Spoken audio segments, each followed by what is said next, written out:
charged with especially aggravated kidnapping. You're also charged with aggravated assault, and you're charged with theft of a firearm worth less than $2,500. You're talking about stuff that is not relevant. You will bring the jury. Hello and welcome to the Court of Public Opinion. I am the Recovery Addict, and boy, do I have a case for you today. Why is the dog chewing on this guy? I think they have got the wrong guy They there. got the wrong guy, and the dog was biting him. He roughened him up quite a bit.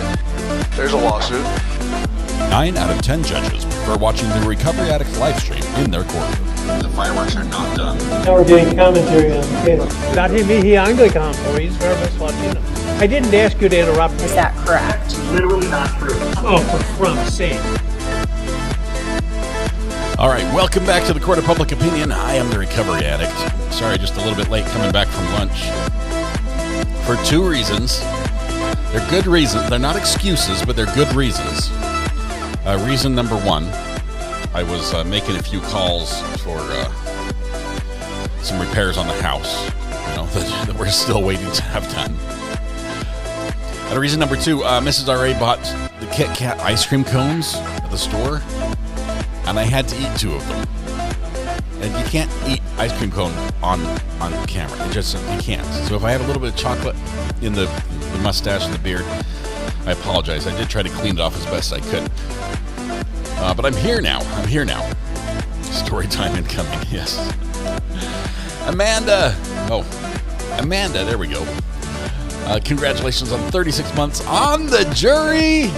Amanda, thank you very much. Stopping in to say thanks for this amazing channel. Jury duty tomorrow. Yay, bummer, it's a civil case, but I'll still take it. Amanda, we're jealous. We're all jealous of you. That is awesome. You're going to do great. Good luck. Just know that if you make the wrong decision, the worst it could do is cost the wrong person money. Nobody's going to jail tomorrow. No one's going to jail. All right, you're gonna do great. I can't wait to hear how it went for you. It's probably I think it's going to be a tree case, Amanda. It's probably going to be like neighbors fighting over a tree. There's been a rash of those lately. Congratulations, though. 36 months. That is awesome. OG. All right. Hubby got a jury summons for July. Fran, that's awesome. That's going to be awesome. Yay. So much jury service happening. That's just good. Good and wonderful. All right. Let's see. We've got a couple things that are happening.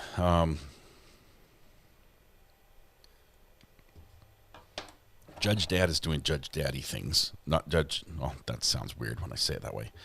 But I was going to jump in and see how he was as we wait to hear if Judge Boyd's court is going to happen or not. Let's jump in for just a minute. Guys? You're okay. Take your time. Yep. No, that's not right. Do not do that. McFly.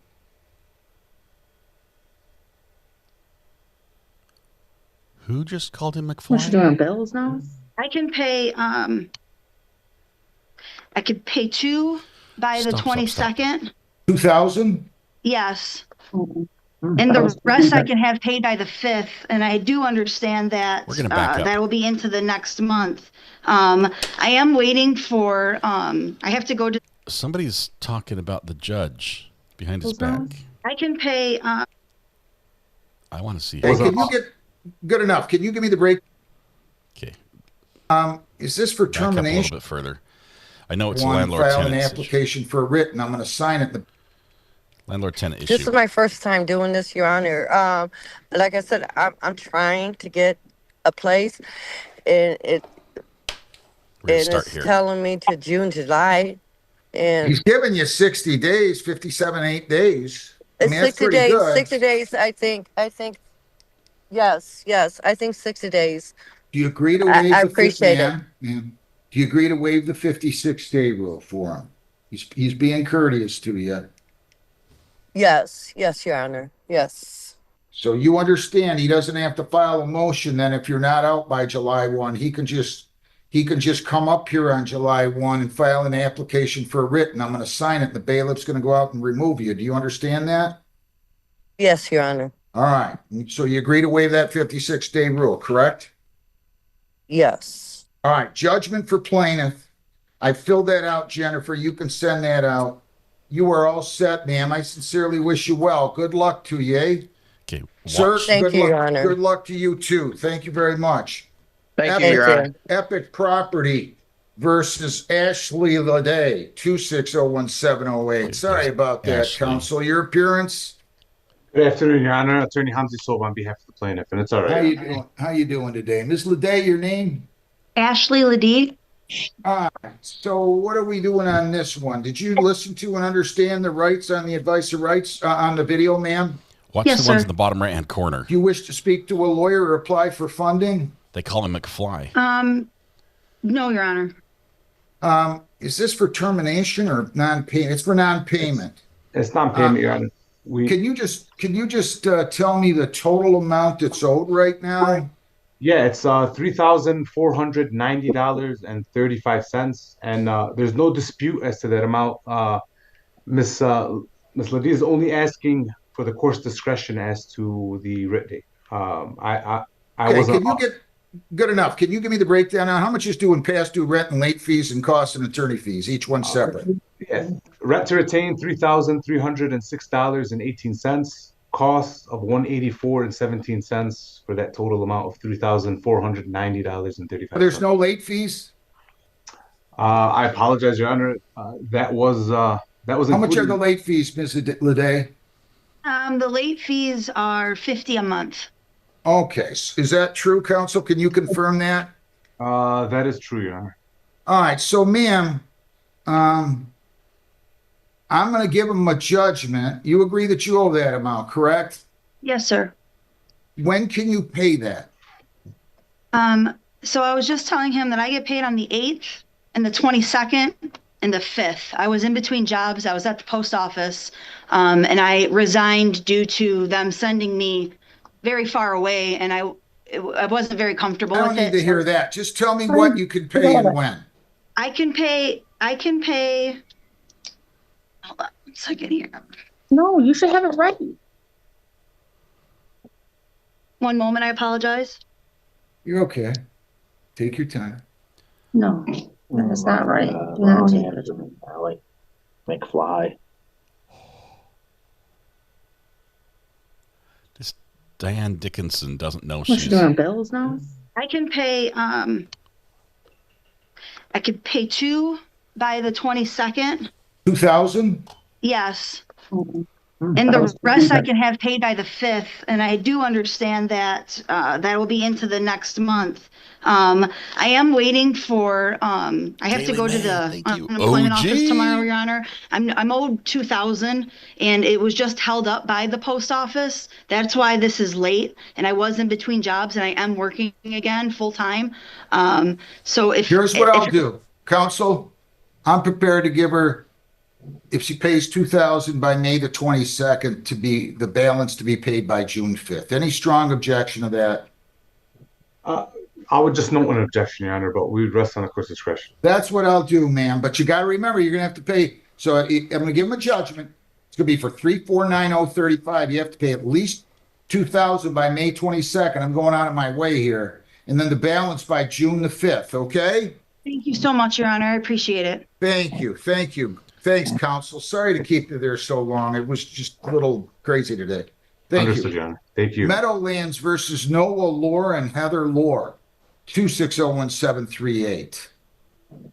Good afternoon again, Your Honor. Attorney Bear to Salem on behalf of plaintiff. Thanks, man. Oh, there's Heather Lore, your name? Heather Lore. Where is Noah? He's working. Did you listen to and understand the rights? Yes, I did, Your Honor. Do you wish to speak to a lawyer or apply for funding? I did apply for funding, Your Honor. I came in on Friday, I believe it's the 1st, and filled out that form, the DC, I don't remember the numbers, 539 or something. That entitles you to a 2-week adjournment. Okay? Okay. So, counsel, tell me what is owed on this? Your Honor, rent to retain is $3,129.93. Late fees are $40. Court costs are $238.43 for a total of $3,408.36. 3,408.36? Correct. All right. Ma'am, I'm going to go ahead and give you a 2-week adjournment, but know that that's the amount you're going to end up having to pay. So you have a 2-week adjournment, and we'll see you on May the 18th. Am I going to make that at 8:30, Jen? 10 o'clock, Your Honor. 10 o'clock. Thank you. Thank you very much, counsel. Have a great day, Ms. Laura. Good luck. Make sure Noah's here, though, okay? He can Yes, still thank you. zoom in, all right? Okay, thank you. Good luck. Bye-bye. Thank you, Your Honor. All right, do you have Woodhaven Place, too? Correct. Jeez, Woodhaven Place versus Heather King. Heather King and Fina Woodruff, 2601721. Attorney Bear to Salem on behalf of plaintiff, Your Honor. I did not speak with either defendant. They have not They're checked in not with me, here. Your Honor. Are you going to take a default? Yes. Go ahead, give me your figures, your breakdown. Rent to retain is $884.09. Late fees are $70. Court costs are $226.43. Oh, I'm so sorry, Your Honor. Those are my numbers for April. Rent to retain is $652.62. Late fee is $70. Court costs are $226.43 for a total of $879.05. I apologize. That's okay. Are you sure you said 652 Correct. plus 70 is 722 plus 226? You should be over 900. You should be about 948. Am I missing something? If you give me a brief moment, I can redo the math. You're good. You're 652.60, you said, right? 652.62, yes. Plus 70 is 722.62 plus 226.43. 922, 948, 949.05 it should be, right?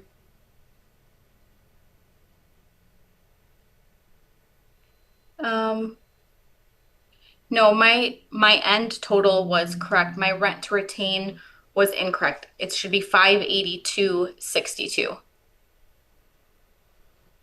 So 582.62 for rent to retain, $70 in late fees. Court costs are $226.43, and the grand total is $879.05. Good enough. Judgment will enter by default. Writ date will be on the 14th. Would you please try to send me that now so I can sign it before I leave, or at least try to? Yes, I will have that to you as soon as possible. Thank you. All right. Tanglewood versus Diane Dickinson. 2601222. Your Honor, that's not the case number that I have. I'm sorry. Why is that printed out? No, my mistake. Tanglewood versus Diane Dickinson, 2601743. My apologies. Ms. Dickinson, your name? I need your name. You have to unmute, Ms. Dickinson. Counsel, your appearance. Bear to Salem on behalf of plaintiff, Your Honor. Ms. Dickinson, your name? Diane Dickinson. Good afternoon. All right. What are we doing on this one? Your Honor, I had a chance to speak to the defendant and the occupants, and we did come to a resolution for a consent agreement. Rent to retain is $1,569.86. Late fees are $100, and that's 2 months of late fees at $50 each. Court costs are $190.04 for a grand total of $1,859.90 to be paid as followed: $700 on May 14th, and then the remaining balance on May 29th. And if defendant defaults on either of those payments, then plaintiff may seek a writ. Who is the occupant with the Detroit Tiger jersey on there? What's your name, ma'am? That's Tanya Liss. Okay, and you live there as well, correct? Yes, yes. You're the one that called You me both McFly? understand those terms. That is that she's saying that you owe $1,859.90, and that you're going to pay that as follows: $700 by the 14th of May, with a balance to be paid by May the 29th. Do you agree to that? Do both of you agree to that? Let's hear from you first, Ms. Dickinson. What says you? And you said it's Ms. Liss? Yes. And you agree to that as well? Yes, I do. You have 3 business days, ladies, since you're unrepresented by a lawyer, to come in here and fill out a motion to set aside the judgment. You have 10 days to appeal this. Do you understand that, Ms. Liss? Yes, I do. Do you understand that, Ms. Dickinson? Yes, I do.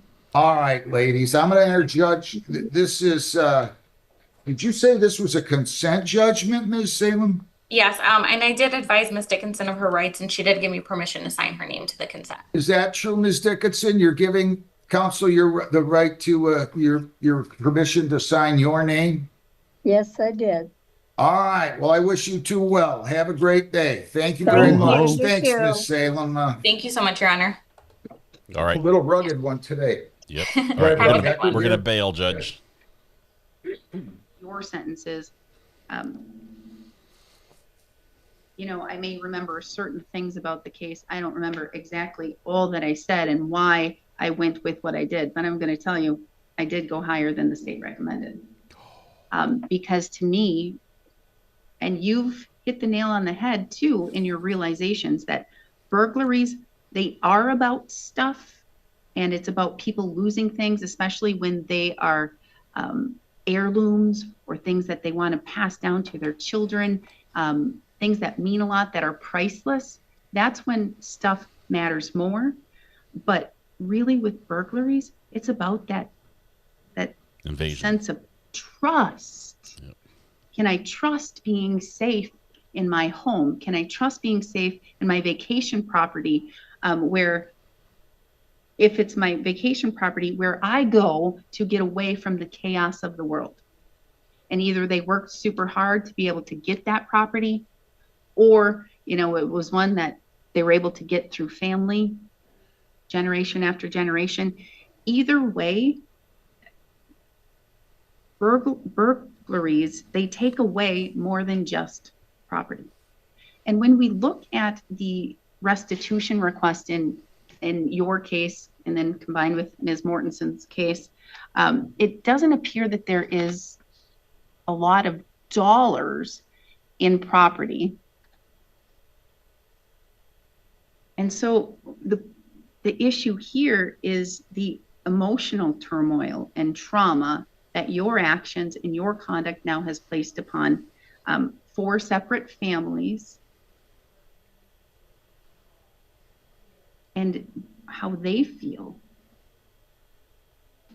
And it's understandable. I believe that you only knew Miss Mortenson for a few months before all of this. Yeah, it was a pretty short period of time. Very short period of time before you broke into and destroyed property at the first cabin or the first place.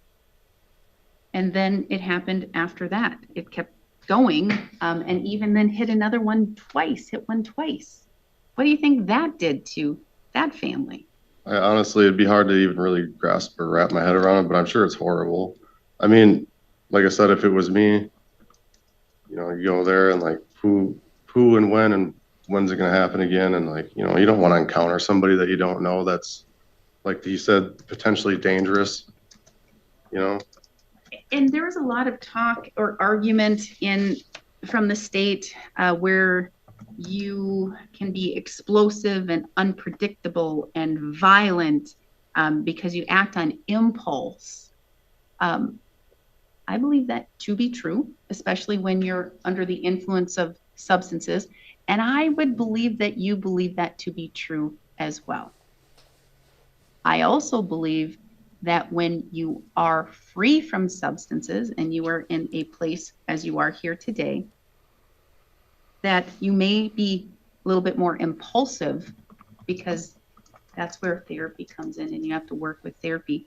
But I think that if situations were occurring today, you would be less explosive, less violent, and have less of those extreme negative tendencies. Do you admit all of that's true? I've had moments where, yeah, I've lost my temper and I'm not proud of it, but it happens, and it has happened. And so at times you could be explosive Judge Boyd is, and violent, not live, beating so up let's some see. person or something like that, but with violent actions, correct? Yeah. I wish we had Mr. Weaver today all the time. Yeah, me too. And I'm going to tell you that it will take a lot of work on your part, a lot of work. And it does take therapy, and therapy takes trust, at least with one individual where you can talk to that person and trust that individual. But there is that confidentiality, because I truly think that it will help you with the disorders and your feelings to be able to talk to somebody and have a therapist and do that. I think that will help a lot, especially if you are going to continue down a path of sobriety. Because again, your childhood and the death of your brother, who I think you called your closest and probably only friend.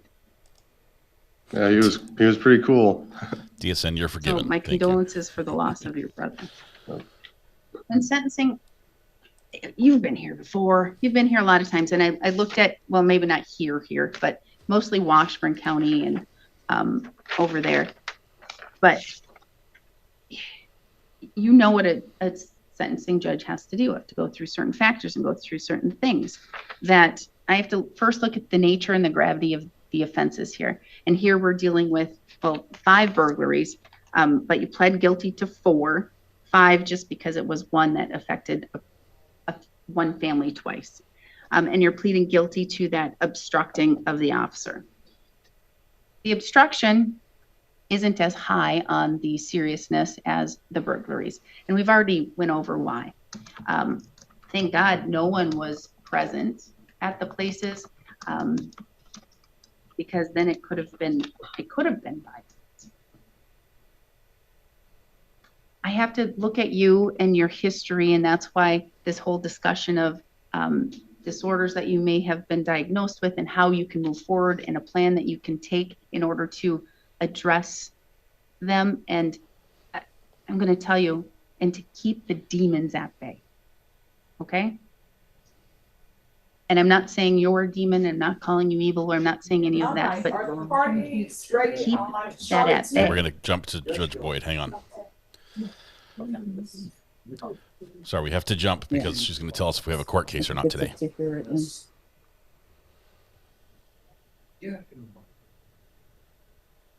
No, actually, this is not it. This is somebody else. Hang on. We're going back. I have to look at needing to protect the public. And in doing that, I also have to look at false alarm. Things such as deterrence, deterring you specifically from committing crimes like this again. Because I'm going to tell you on your list of crimes that you've been convicted of, these are the most serious. And I have to look at general deterrence, making sure that generally people understand that they cannot commit these crimes, these types of crimes, and that they'll be deterred from doing so because they'll understand that there will be penalties, there will be punishment. This is not something that they can engage in. I have to look at the victim input and where they are, and if they're able to be made whole, property-wise, emotionally-wise. That's not something that I can do, or you can do, quite honestly. Even if you were to write a letter of apology, sometimes it's hard for people to be able to move on and get over an incident, especially a burglary. I'm trying to think if anything else stood out. It just seems like you have had a difficult childhood and a difficult time adjusting from that childhood to adulthood.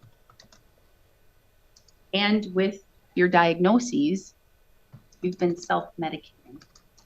You've been trying to make everything stay at bay and trying to make yourself feel normal by using the substances. I think I'm hitting it right on the head. And you're nodding your head up and down. Yeah, you're not. I mean, you're not far off. Definitely.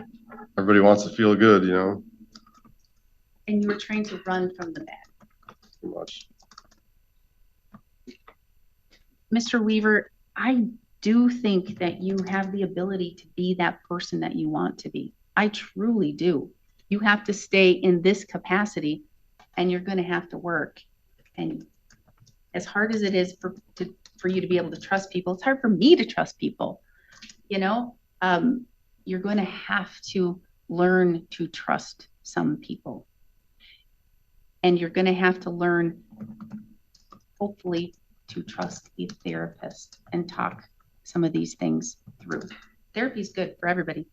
For anyone and everybody should have therapy where they know they can say anything that they want. It's confidential unless you're going to hurt somebody, harm yourself, something like that. It's confidential.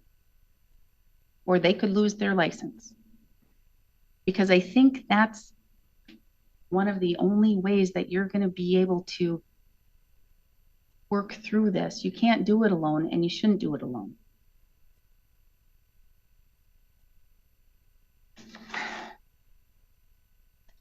With regards to these cases, well, do we know jail credit? He was in and out and then in and out. 603, I think. 603 days.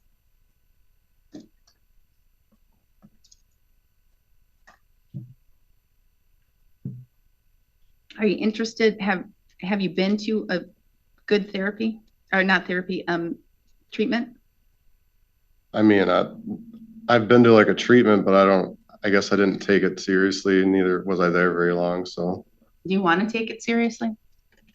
Upon the contemplating I've done with myself for the last, year,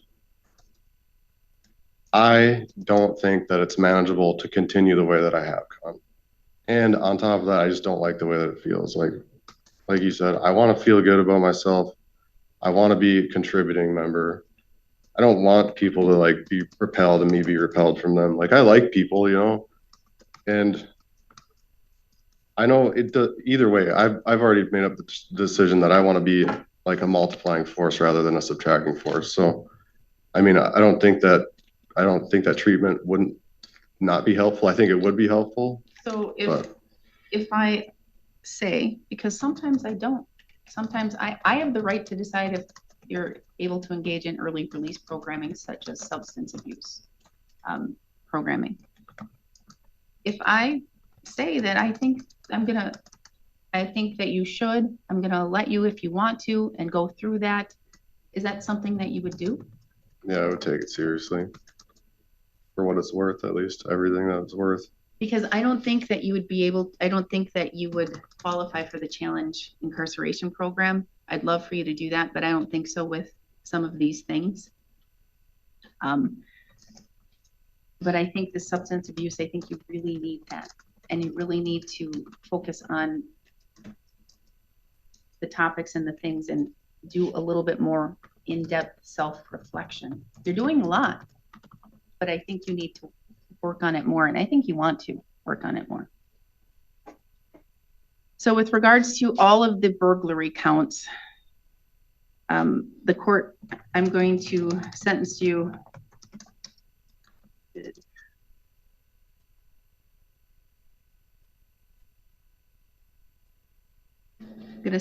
to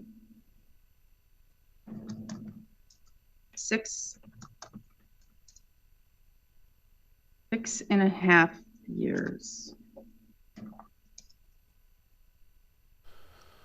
6.5 years of initial confinement, all concurrent. And I'm going to do 5 years of extended supervision. I'm trying to calculate it where there'd be the punishment aspect of sitting time. But if you truly want to do the substance abuse programming, then you'll get that benefit of getting the earned early, the earned release or early release. And then you'll take it seriously. Or if you decide you don't want to do that route, then you have more punishment. It's going to be in your hands. Be able to determine that.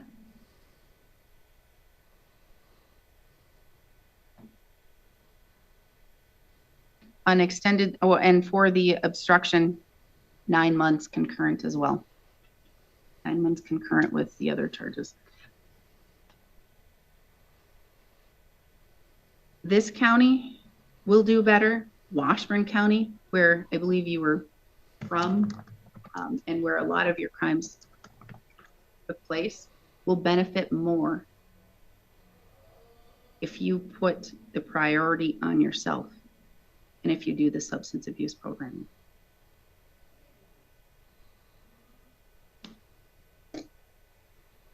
Conditions: absolute sobriety, no use or possession of any illegal drugs, substances, or paraphernalia. Testing, regular testing. No contact with anyone on felony extended supervision or felony probation without your agent's permission or without authority to do so.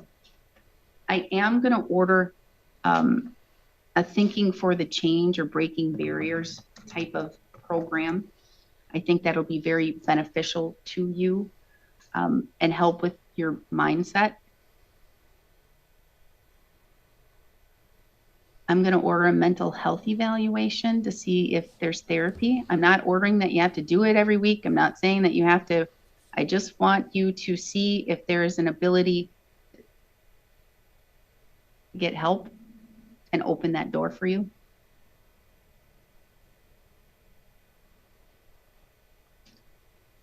I said absolute sobriety, no illegal drugs, substances, or paraphernalia.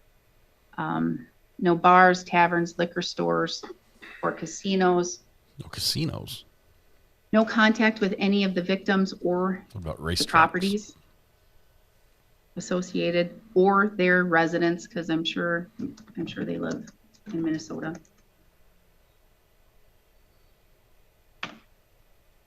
You have 20 days to appeal. Should you fail to appeal within 20 days, you do lose that right. I do need your DNA, and the jail will make sure that they get that.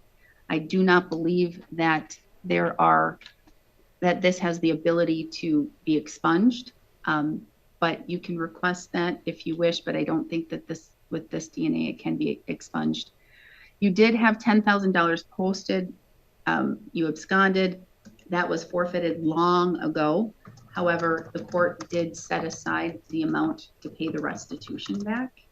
So there is $2,878.62 to pay the restitution.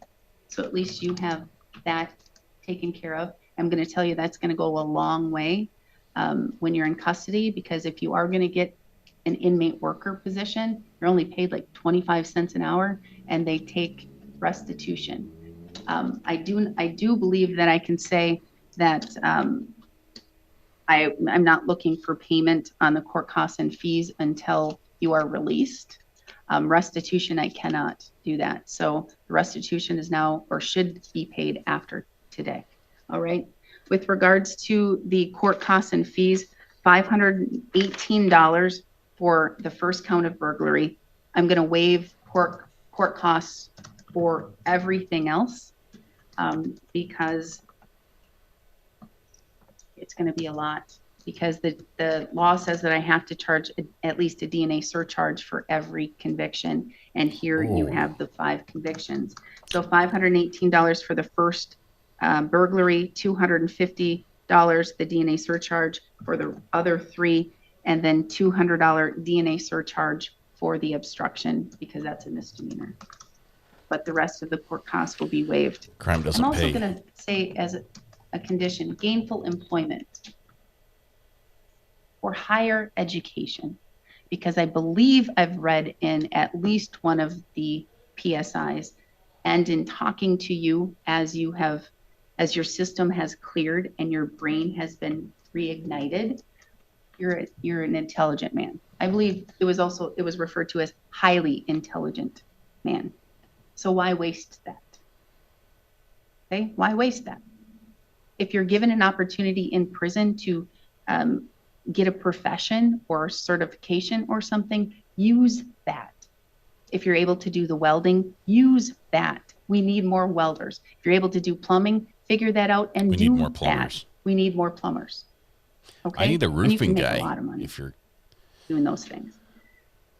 And then as you're on your path to sobriety and you're released, and if you have those certifications, then you can have your own business instead of having somebody see, oh, look at how much of a felon he is. Okay. You know, so that's a way to focus, and hopefully you can keep that on your vision board. All right. If you don't pay your fines and fees, not only will a civil judgment be entered against you, but I will issue a warrant when you're released if you haven't paid, and you could sit up to 6 months more of jail. I am going to order right now that as it relates to court costs and fees, payment can wait until you are released on extended supervision.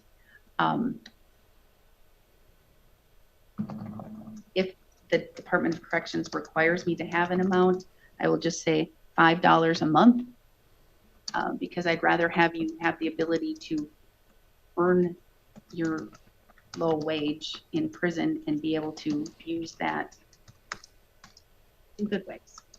Not that paying back court costs and fees is not good. I'm a stickler. I make sure everybody pays them off. Believe me, ask around. So I think that covers everything. Mr. Schmidt, what am I missing? Nothing from me. Ms. Perrin? Nothing.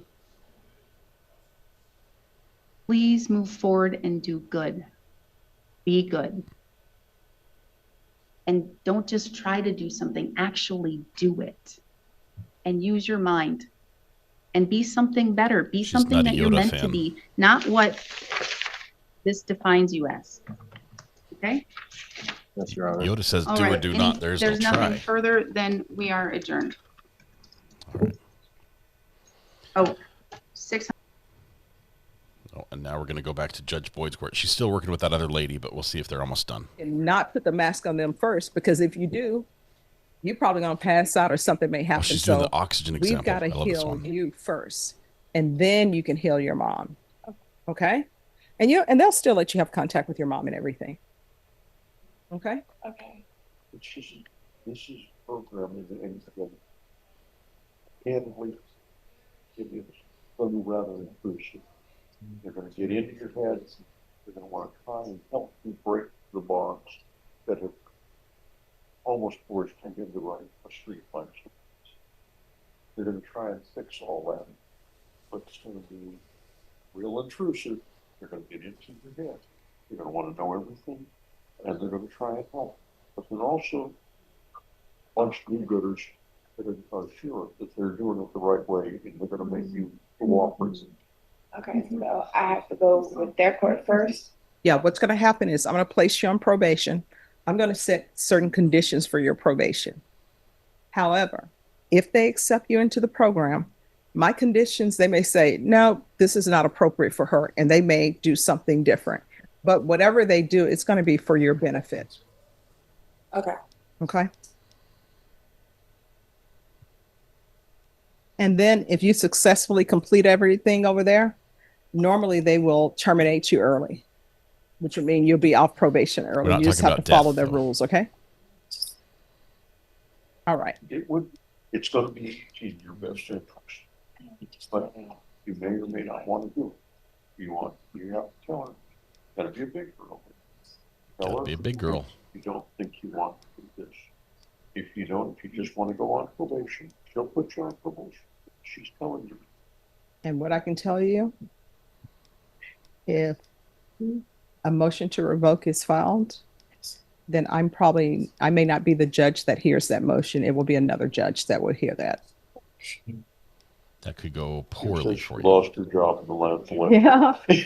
And she's not. So I'm not going to be your judge. So she's not going to be here. Somebody else will be. That's not your problem.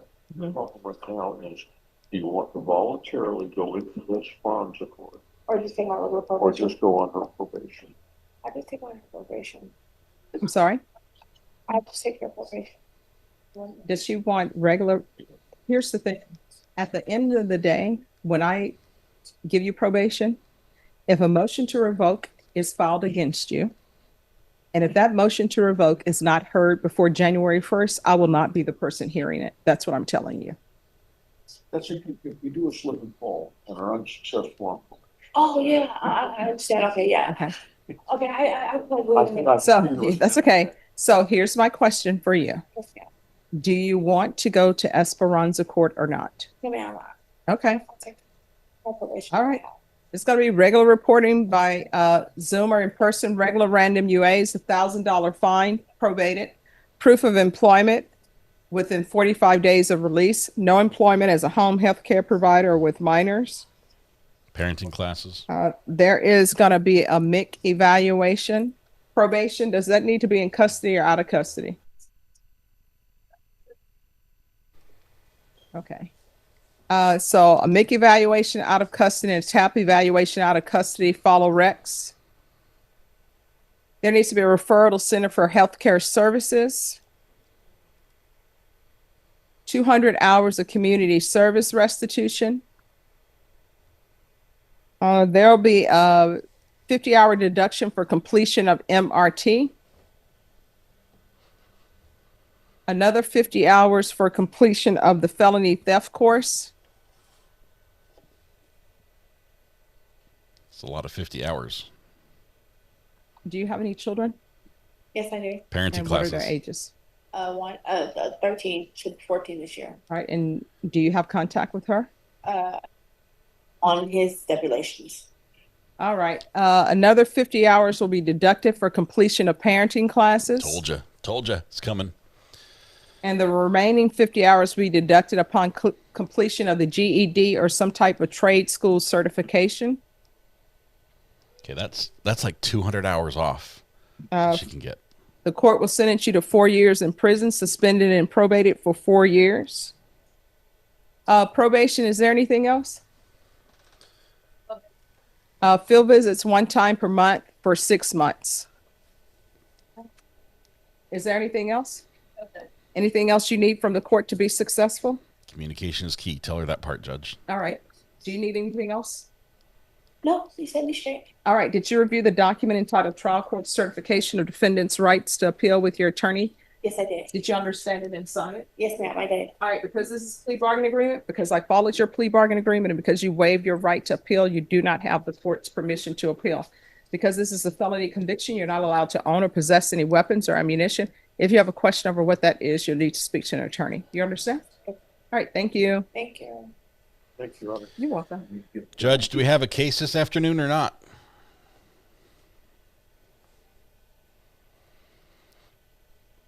Let us know. We're in a holding pattern.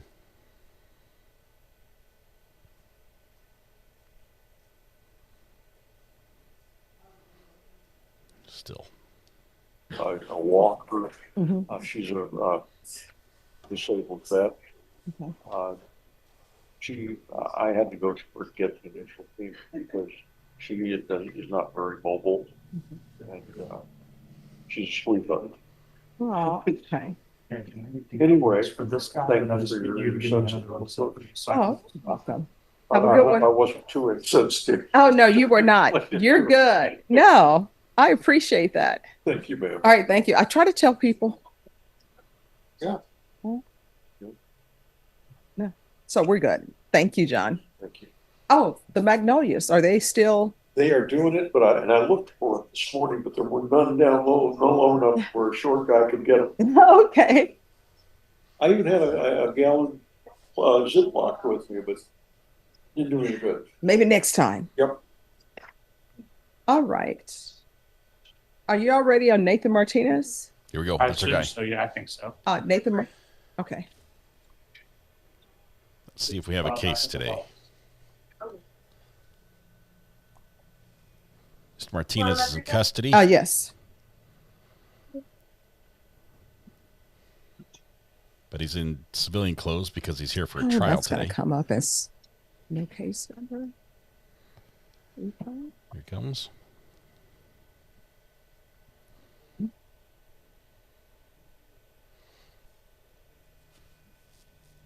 All right. So I know that you all had conferred off docket with the items. So does everybody have the items now, or? So the update for the court is that I've turned over the lab discovery packet and the missing body worn camera. I'm still waiting for the marshals to give me the reports. I've been in communication with them today. They said that they're going to attempt to get it to me by the end of today, but as the court is aware, they often redact things. So I'm assuming that is what is taking so long on that. All right. So this is what we'll do. Are you all available to come back on Thursday? There it is. It's done. Okay. Right, because it was my understanding last week, y'all. Oh yeah, you're not. Right. So what I tell you, what I will be calling you all back to make sure that you have. I can be here for sure, Judge. All right. Are you okay with that? Of course. All right. So we'll come back on Thursday, Okay. or unless y'all want to. But you say you'll have it by the end of today. Well, that's what they told me.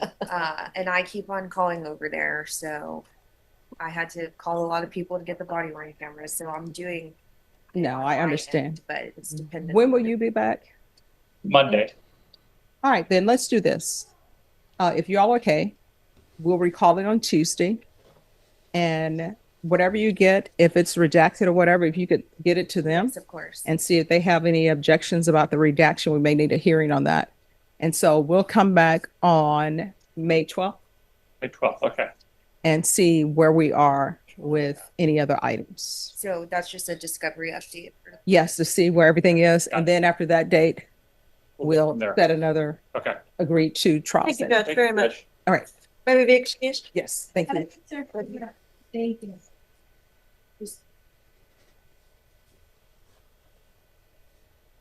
Yeah. I need one anyway. It's good seeing you.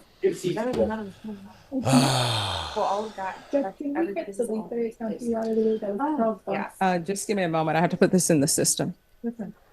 Now, Judge has a free afternoon. We have a free afternoon.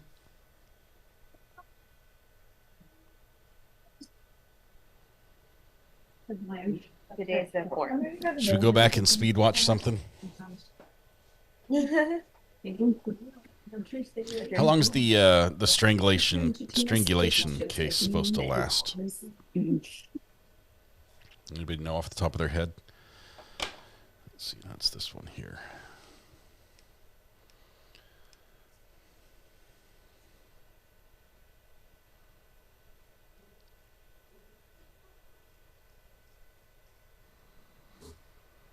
Two to 3 days.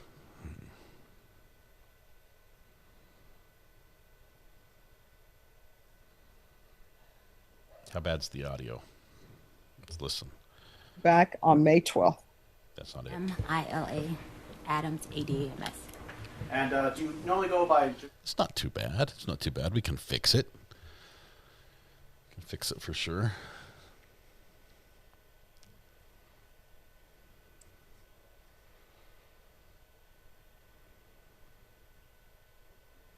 Prosecution doesn't know what a mic is. Great. 2 to 3 days tops. Audio on 6. Let's split that.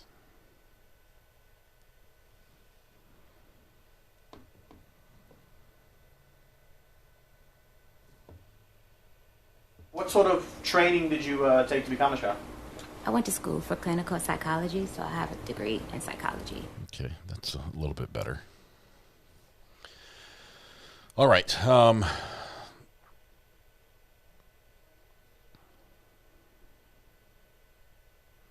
Good. I think we're going to speed trial this one.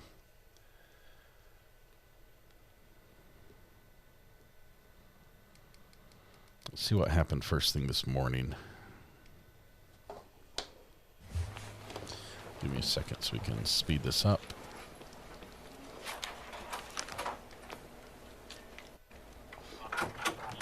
What? All rise. Whoa, oh my goodness.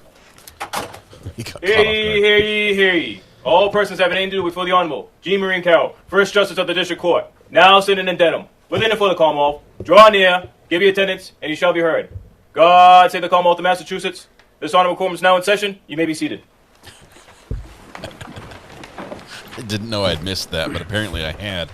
In the matter of the Commonwealth versus Stefon Diggs, docket 2554 CR 1862, are both parties ready for trial? Good morning, ADA Drew Virtue for the Commonwealth. Commonwealth answers ready. Federal for Mr. Diggs, we're ready. Sir, if you please stand and face the jurors. Sir, you are placed at bar for the trial, charged with one count of strangulation or suffocation, in that it is alleged that on December 2nd, 2025, you did strangle or suffocate, as defined in General Laws, Chapter 265, Section 15DA, Mila Adams, in violation of General Laws, Chapter 265, Section 15DB, and one count of assault and battery, and that it is alleged that on December 2nd, 2025, that you did assault and beat Mila Adams in violation of General Laws, Chapter 265, Section 13AA. And these good jurors whom I shall call are to pass between the Commonwealth and you upon your trial. If you should object to any of the jurors, you will do so after their names are called and before they are sworn. You have the right to challenge 2 of the jurors without giving any reason for doing so, and as many more of the jurors as you shall have good cause to challenge. You may be seated, sir. So this is jury selection. Will the jurors please stand and raise your right hands? And they show everything. Do each of you severally and solemnly swear or affirm that you will give true answers to all questions put to you by the court or at its direction, so help you God? You may be seated. At this time, I'm going to introduce the attorneys on this matter, as well as potential witnesses that you may hear from. Representing the Commonwealth is Assistant District Attorney Drew Virtue. Good morning. We're My name gonna is Drew skip Virtue. I'm an assistant jury district selection. attorney with the Norfolk District Attorney's Office, and it's going to be my job today to present evidence to you supporting the defendant's guilt. Thank you. Representing the defendant is Attorney Andrew Kettlewell and Attorney Sarah Silva. Good morning, ladies and gentlemen. My name is Andrew Kettlewell, together with my partner, Sarah Silva. We have a law firm in Boston. It's a privilege of representing Stefon Davis. All right. And potential witnesses that you may hear from. As I call your name, if you just please stand and face listen the to the jurors number of briefly. witnesses. Jamila Adams of Georgia. Officer Kenneth Ellis, Dedham Police Department. There's 2. Anna Kokolis, Sandy Spring, Maryland. 3. Melissa Goddard, Fort Lauderdale, Florida. 4. Michael Perry, Boston, Massachusetts. 5. Janelle Sales of Virginia Beach, Virginia. 6. All And over the potential country. witnesses who you may hear from who are not present: Juliana Stratati of Foxborough, Massachusetts. 7. Stephanie Anastasi of Methuen, Massachusetts. 8. Natalia Moses of New York, New York. 9. And Zia Charles of New York, New York. 10. Yeah, it's going to be a short Potential trial. witnesses may be seated. Presiding over this trial is the Honorable Justice Jean Marie Cow. Thank you. All right, so now we're going to skip forward and see if we can get to opening statements. What says you?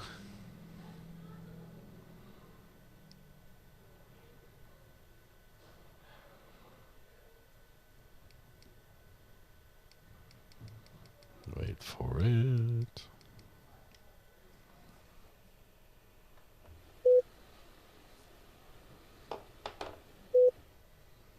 Still waiting for audio to kick in.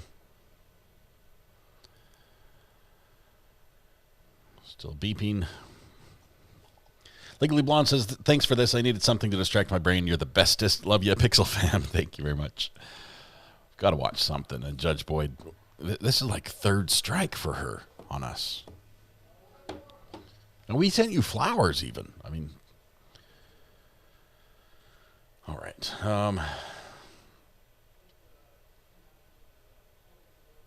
Holding.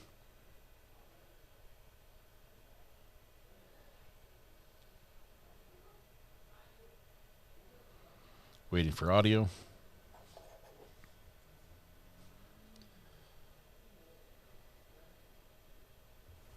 Okay, here we go. All right, are the parties ready to proceed? Yes, Your Honor. I think the only one time We're ready to proceed, Judge.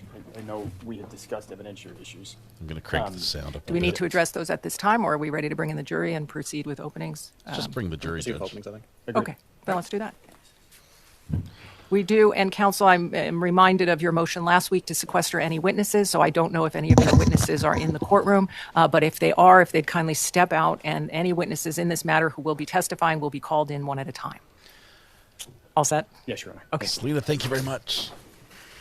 This is a tiny court. It's like a shoebox courtroom. Let's get a little more volume on this one because it's quiet.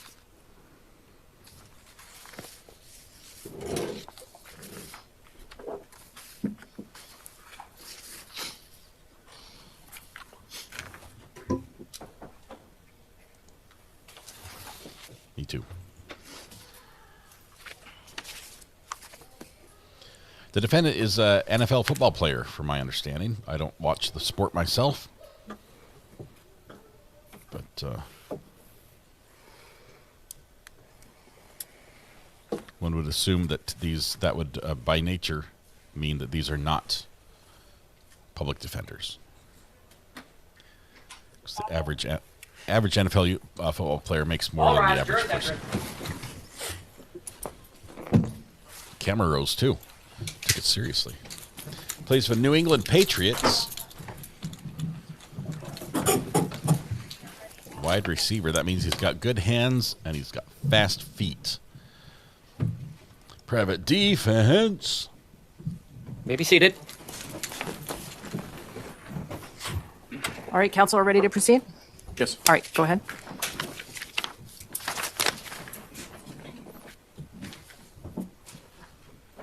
Good morning. My name is Drew Virtue. I introduced myself earlier when we had a large group, and now that it's a smaller group, I just want to reintroduce myself again. To give you some room to stand on here of parties and what they're doing. My name is Drew Virtue. I'm the prosecutor, meaning I'm going to be presenting evidence supporting the defendant's guilt. Defense counsel will be representing their client. We'll have the clerk here, whose job it is to create a complete record of this case, both for the recording as well as writing things down when need be. The court officers who are of and about are here to make sure that we're safe, as well as help people kind of figure out where they need to go. The judge's job is to, kind of clunky term from law school, be the master of the law. And that leaves you guys, which equally clunky term for the jury is the master of the facts. It's the idea that... we don't say that.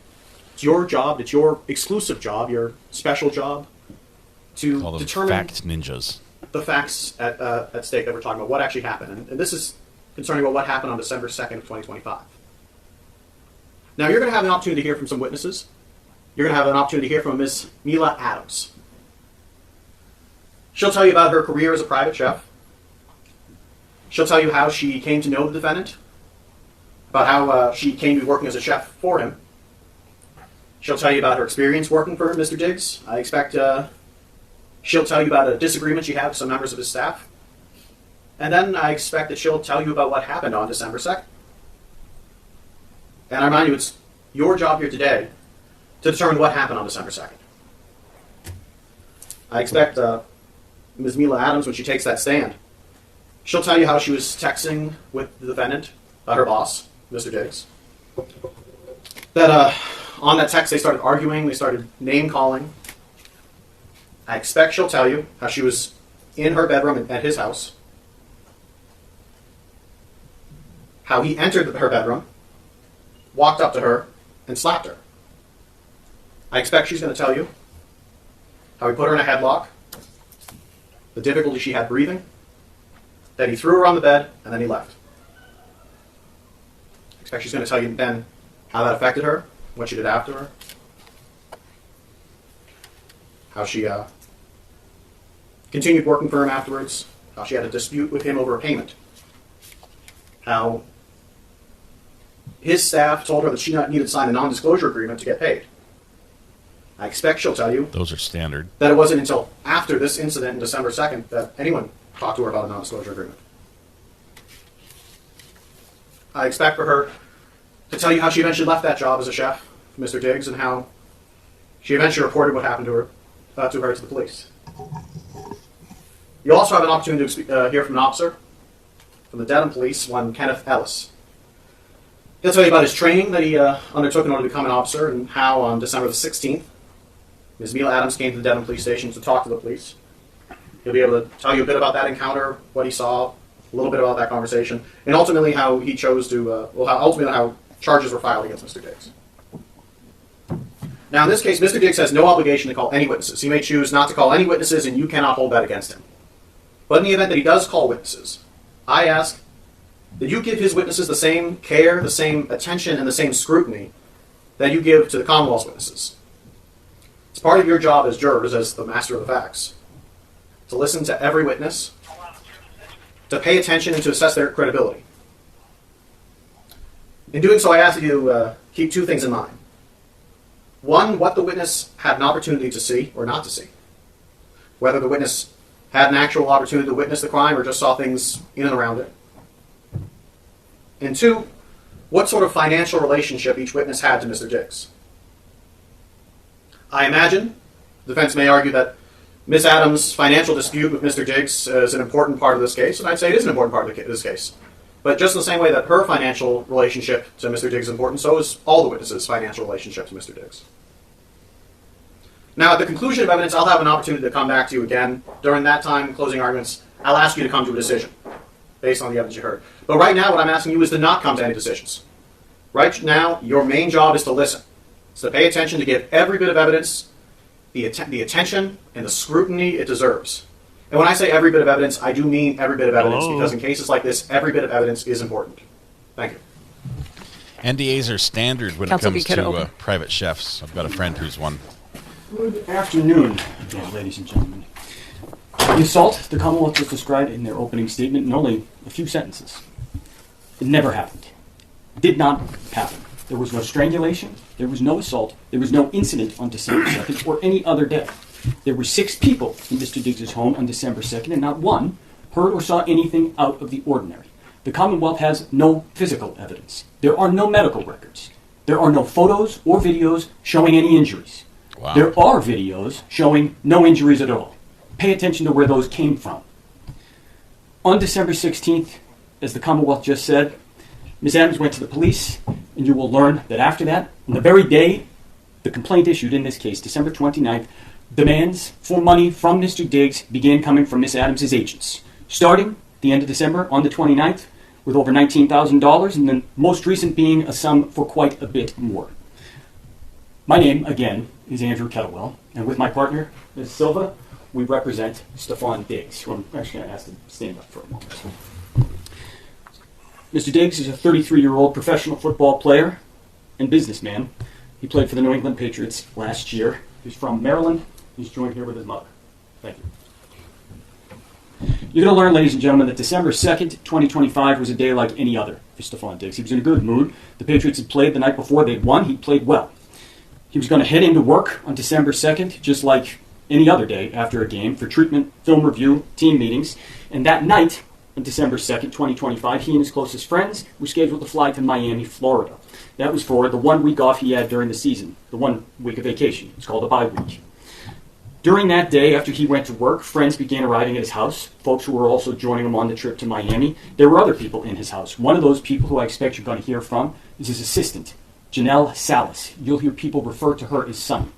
You're going to hear from Miss Salas that for the entire afternoon, she was in Mr. Diggs' home in Dedham on Schoolmaster Street, sitting in the kind of main area, living room, kitchen area, watching people come and go. And she was getting things ready for the trip that night.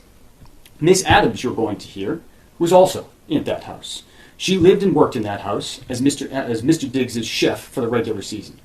And that was from July 2025 to December 2025. That morning, Miss Adams was not happy. Instead, she was quietly seething about being left off that trip to Miami. I mentioned they were going to Miami that night and that Mr. Diggs is a businessman. In Miami, you're going to hear that there was an art show where a furniture line he collaborated with a person on was being displayed. But also in Miami, you're going to hear that Mr. Diggs had a birthday party, he had just turned 33, and that there was a week's worth of fun. And Miss Adams initially was expected to be on the trip, but she had been left off. And she'd been left off because she'd spent the previous several days feuding with that business partner from the furniture line who was in Miami. And that person's name is Lindsay. I'm going to get back to that in one moment. Why was Miss Adams so frustrated that morning? Why was she so upset about Mr. Diggs taking Miss Lindsay's side in a feud over hers? It's because Miss Adams wasn't just a chef. She had known Mr. Diggs for years previous to ever working for him. They had been friends, and at times they'd been friends with benefits. That relationship had led to Miss Adams getting the job to cook for Mr. Diggs. She got to live in the house. She went to games. She sat with the owners of an NFL team, went to parties. She was paid $2,000 a week in reimbursement for what she claimed she spent on groceries. And she had plenty of opportunity to talk to Mr. Diggs about trying to get him to invest in her to open her dream restaurant. As that season wore on, her place in Mr. Diggs' circle began to slip. And things came to a head in late November when that issue that I just mentioned, the feud between her and this person named Lindsay, popped up. That feud, it's about an anonymous blog post that was posted on the internet Lindsay said that Miss Adams posted it. Miss Adams said Lindsay was the problem. The blog, the drama, all of that, it's not important in this case. What is important is that by December 2nd, 2025, Miss Adams was furious. She was upset about being left off the trip. She was upset about Mr. Diggs taking Lindsay's side over her in that argument. And so while he was at work, she was at the house. And you will see the text messages, I expect, that she sent to him that morning. You'll see her frustration boiled over. A quick word about those text messages. I expect you're going to see most, if not all, of these messages. And there's some language in there that is not typically courtroom appropriate. There's cursing, there's slang. The one thing I ask of you is that you don't let the way that the messages, the two parties in the messages communicated with one another, interfere with your ability to understand the content and to understand their importance. Because you're going to see what that exchange was about. You're going to see it was about this dispute, about Miss Adams being left off the Miami trip, and about Mr. Diggs picking somebody else's side over her. And you're going to hear why that's important. Because as I said, Miss Adams went to the Denton Police Department on December 16th. And she made her report. And she told them the argument on December 2nd was about money. She told them that's what the fight was about over text and in real life, and that's how things got out of hand. She didn't mention Miami. Listen to what else she didn't mention. And 2 days later, she sent the Denton Police Department a screenshot of the text messages she said, and you just heard the Commonwealth say, led into that fight. Led over the phone to Mr. Diggs, coming into her room and committing this offense. And you're going to see those messages that she sent to the Denton Police. And I expect that what the evidence is going to show you, after you've seen those, after you've seen all the messages that she did not show to the Denton Police, the evidence is going to show you that she curated the messages. She omitted some, she removed other messages before she sent them to the Denton Police to fit her narrative. By the way, on December 2nd, she indicated to the police as well that she had not been paid for November. You're going to hear a little bit about her payment and about her paperwork, and we'll get to that in one moment. A few of the people who you're going to hear from in this trial, many of them do work or have been associated with Mr. Diggs. Sonny, his assistant, is one of the witnesses you're going to hear from. I indicated to you she was inside the home that day, sitting in the living room, watching people come and go, doing her job like normal. She personally spoke to Miss Adams throughout that day, and she'll tell you what she observed. You're going to hear from other folks who talked or texted with Miss Adams that day as well. You're going to learn that Mr. Diggs had a scheduled day. He was at work in Foxborough, and even after he got back from work, he had a set schedule. He had an IV treatment for 1 hour and a 2-hour massage that followed. Following that, as I said, they were getting on the airplane, and they were flying to Miami. As for Miss Adams, what you'll hear is that there was nothing out of the ordinary. She was normal. She cooked dinner for Mr. Diggs on December 2nd. She chatted on the phone and spent the afternoon and early evening in the house, and that night she flew to New York City to spend her week off with friends. Now, I've said normal a few times already in this case, and let me pause and tell you what normal was like in the Diggs house. Mr. Diggs is a highly regarded professional athlete. He owns a clothing line, a furniture line that I've already mentioned in other businesses, and he's a public figure.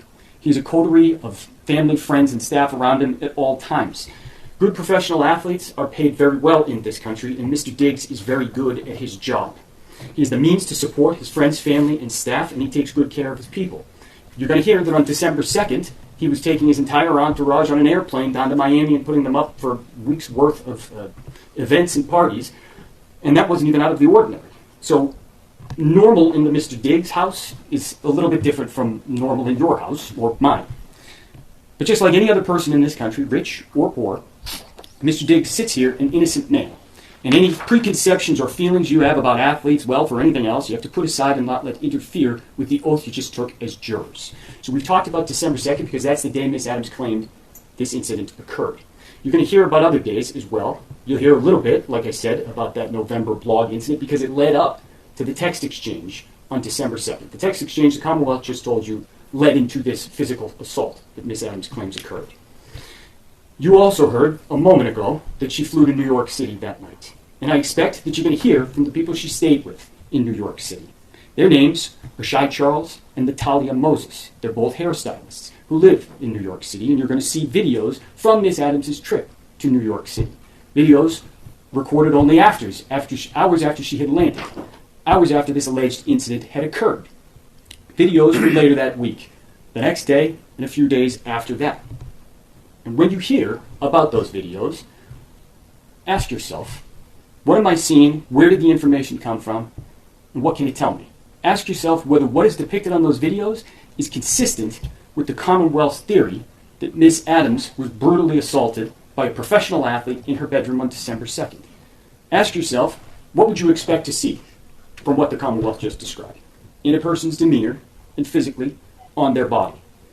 There's an old axiom that the simplest answer that accounts for all the facts, that is the true answer. See if the Commonwealth's theory accounts for all of the evidence that you're going to get to see over the next day and a half. One other thing that you were going to hear, the Commonwealth mentioned it briefly for a moment there, was that Ms. Adams returned to the house in Dedham. You're going to learn that happened on December 9th, 1 week after she went to New York City. One thing you will learn about that return is that on December 16th, she told the police that she was only going there to pack her things. The evidence will show you that that was not true. She actually went back to work just like nothing had happened. Pay very close attention to the details surrounding her return on December 9th. How she got there, what she was doing, what happened after she got back to the house in the middle of the night at about 11:30 p.m. and walked in unaccompanied. Listen for those details about what she did then and what happened after, and ask yourself whether it tends to corroborate the story the Commonwealth just told you, that she was violently assaulted and strangled on December 2nd, or whether it instead suggests that nothing happened on December 2nd. As I said, after Ms. Adams got back to work on December 9th, she tried to pretend that things were fine. She tried to get back in Mr. Diggs' good graces to get him to forget about the text exchange back on December 2nd. But the damage, the argument they had on December 2nd was done, and she couldn't get back into his good graces. And even worse, she was now coming back and going to have to comply with the same rules that applied to everybody else. The Commonwealth already mentioned one of those. You're going to hear from Melissa Goddard, one of Mr. Diggs' bookkeepers who came up from Florida. She's going to tell you that she took over responsibility for Miss Adams' payment that fall, and that she found, because Miss Adams had had this previous relationship with Mr. Diggs, that she had never been onboarded as a normal contractor. She had never filled out any normal paperwork. And she told the assistant Sonny and Miss Adams that they needed to follow the normal procedures. Miss Adams needed to sign proper paperwork, including signing an NDA just like anybody else. And she needed to submit actual receipts for reimbursements, just like everybody else. And you're going to see that Miss Adams ignored those requests until she couldn't anymore. And that happened around December 13th. On December 13th, you're going to learn Miss Adams got an email about that paperwork, and she got upset. She got mad again, and there was another barrage of angry text messages to Mr. Diggs. And this time, she wound up getting herself fired for good. I expect that you're going to end up seeing those messages as well. Messages the police weren't told about, because the police weren't told she went back to work after December 9th. This time some of those messages actually were about money, but also still the same Lindsay blog post issue of Mr. Diggs picking someone over her. The end of this exchange on December 13th was more specific than December 2nd. Mr. Diggs sent $2,000 via Apple Pay that Ms. Adams claimed she owed and told her she did not need to worry about cooking for him anymore. She was out, and this time she knew there was no getting back in. And listen to what happened when you hear the evidence after that, after December 13th. 3 days later, as you've already heard, Ms. Adams went to the police. She didn't tell them about December 13th or that she'd been fired. Instead, she told them a made-up story. She was furious, and she wanted Mr. Diggs to pay in every sense of that word. And what you will hear is that her demands for money, as I said, began on December 29th, the same day the criminal complaint issued in this case. You will also hear that as this case has gone on and public pressure has grown, that number has only gone up. And I will let her tell you what number she is now demanding from Mr. Diggs. Ladies and gentlemen, Mr. Diggs sits here an innocent man. That's the beauty of the American justice system. You heard a little bit about the way trial works. You heard that the burden is entirely on the Commonwealth to prove its case. Their burden, proof beyond a reasonable doubt, it's the highest burden in our system. And as Mr. Virtue mentioned, Mr. Diggs has no burden whatsoever. One thing Mr. Virtue and I agree on, be skeptical with every witness. And financial incentives certainly do play a role in this case. We will call witnesses. We do so to give you the fullest possible picture of what happened and what did not happen on December 2nd, to give you the clearest picture of the truth. But that does not mean that we have to prove a single thing. The Commonwealth bears the burden, and the burden never shifts. That's how our system works. That's the beauty of it. That when an innocent person like Mr. Diggs is charged with a crime they didn't commit, what can they do? They can do this. They look the Commonwealth right in the eye and they say, prove it. And that's exactly what Mr. Diggs has done. Prove it. That's why you are here, ladies and gentlemen. That's what a trial is. Mr. Diggs has chosen to place his fate in your hands. You, ladies and gentlemen, are the most important part of our system. I thank you, and Mr. Diggs thanks you, for being here and for your service. You are the only people who can and who must hold the government to its burden. And the way you do that, it's not fancy.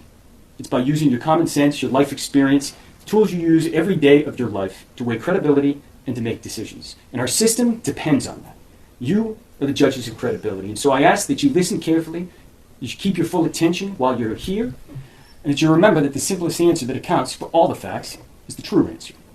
One of the worst things that a person can go through is to be charged with a crime that they didn't commit, especially in a situation like this one, where the charge hinges entirely on the word of a single person, and that person has millions of reasons to lie. So let's have a trial. And at the end of it, at the end of all the evidence, after you have heard it, I'm going to have the opportunity to come back and discuss the evidence as well. And at that time, I'm going to ask you to deliver what I expect will be the only true and just verdict in this case, and I can tell you right now that that will be to find Stefon Diggs not guilty. Thank you. Wow. Defense says you have no evidence. It's made up. It's a money grab. Come off call by Mila Adams this end. Gold digger.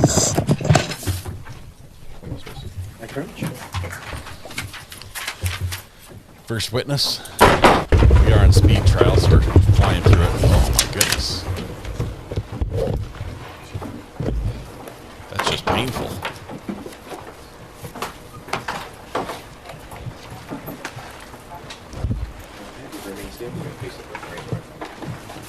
Please raise your right hand. You solemnly swear the testimony you're about to give in this hearing shall be the truth, the whole truth, and nothing but the truth, so help you God. Yes. May I inquire? You may. Good afternoon. Good afternoon. Could you please state your name and spell your last name for the record? Jamila, Jamila, Adams, ADAMS. And do you normally go by Jamila or? I go by Mila. Mila, okay. And what do you do for a living? I am a professional chef. I have been working in the industry for 13 years. So you're a professional chef. Do you work in kitchens and? I work privately for It's not bathrooms. athletes, prominent figures, and wealthy families. So you're a private. Is there a difference between a private chef and personal chef? Are those the same things, or? It's pretty much the same thing. And how long did you say you've been a private chef? 13 years. 13 years. And what sort of training did you take to become a chef? I went to school for clinical psychology, so I have a degree in psychology. But I followed my passion in cooking because I grew up in the South and we cook. So I did some training in France and also Italy. We cook. And kind of very generally, what does a private chef do? We provide daily meals for our clients. So that would be breakfast, lunch, dinner, snacks. It's typically a live-in situation. So readily available to them, kind of like 24 hours a day. So I would say it's based on clients' needs.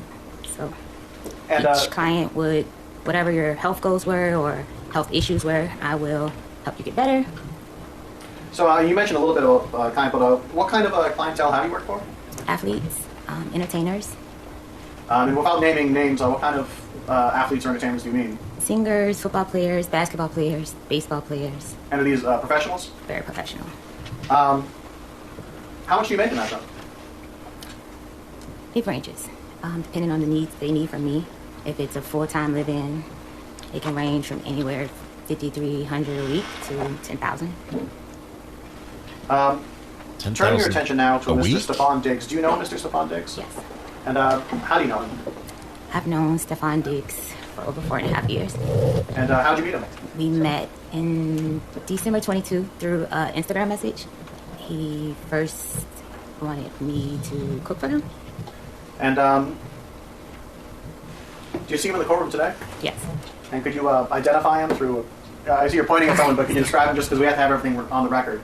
You describe him either by clothing he's wearing or hairstyle, anything like that? Blue shirt and blue tie and blue suit. Your Honor, may the record reflect that this witness has identified the defendant as Mr. Stefon Diggs? It will reflect that identification. He's the only one wearing the Louis Vuitton suit. Over those 4 or so years, how would you characterize your relationship with Mr. Diggs? I would say it's complicated. We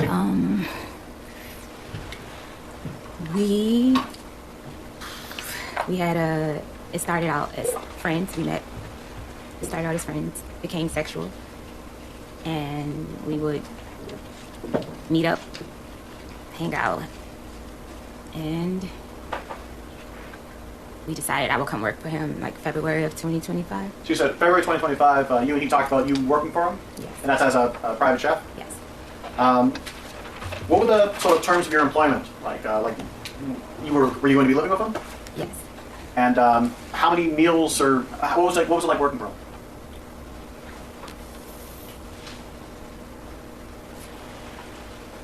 Can you say that again? Yeah, yes. So as far as your employment goes, what were your duties working as a Mr. Diggs private chef? My duties were to make all his meals, his snacks, basically get him healthy. That was the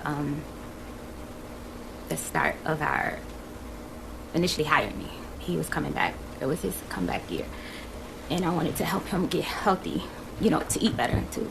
So how does it? Do you create a menu? Does he just tell you what he wants? I'm skilled with recovery, so I knew what it would take to get him, help him get healthy and stay healthy, to help him change his diet.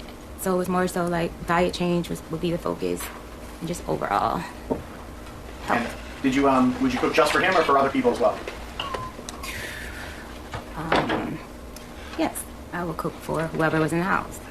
And I know you mentioned earlier breakfast. Is that the sort of standard? Was it every day breakfast, lunch, dinner, and then? Yes, breakfast, lunch, dinner, snacks. And how much did you get paid for this? We agreed on $2,000 a week. And how did you get paid? $5,300 to $10,000. Finance office would pay me. So you said that you, while this was staying in his house, right? Yes. Where was this house?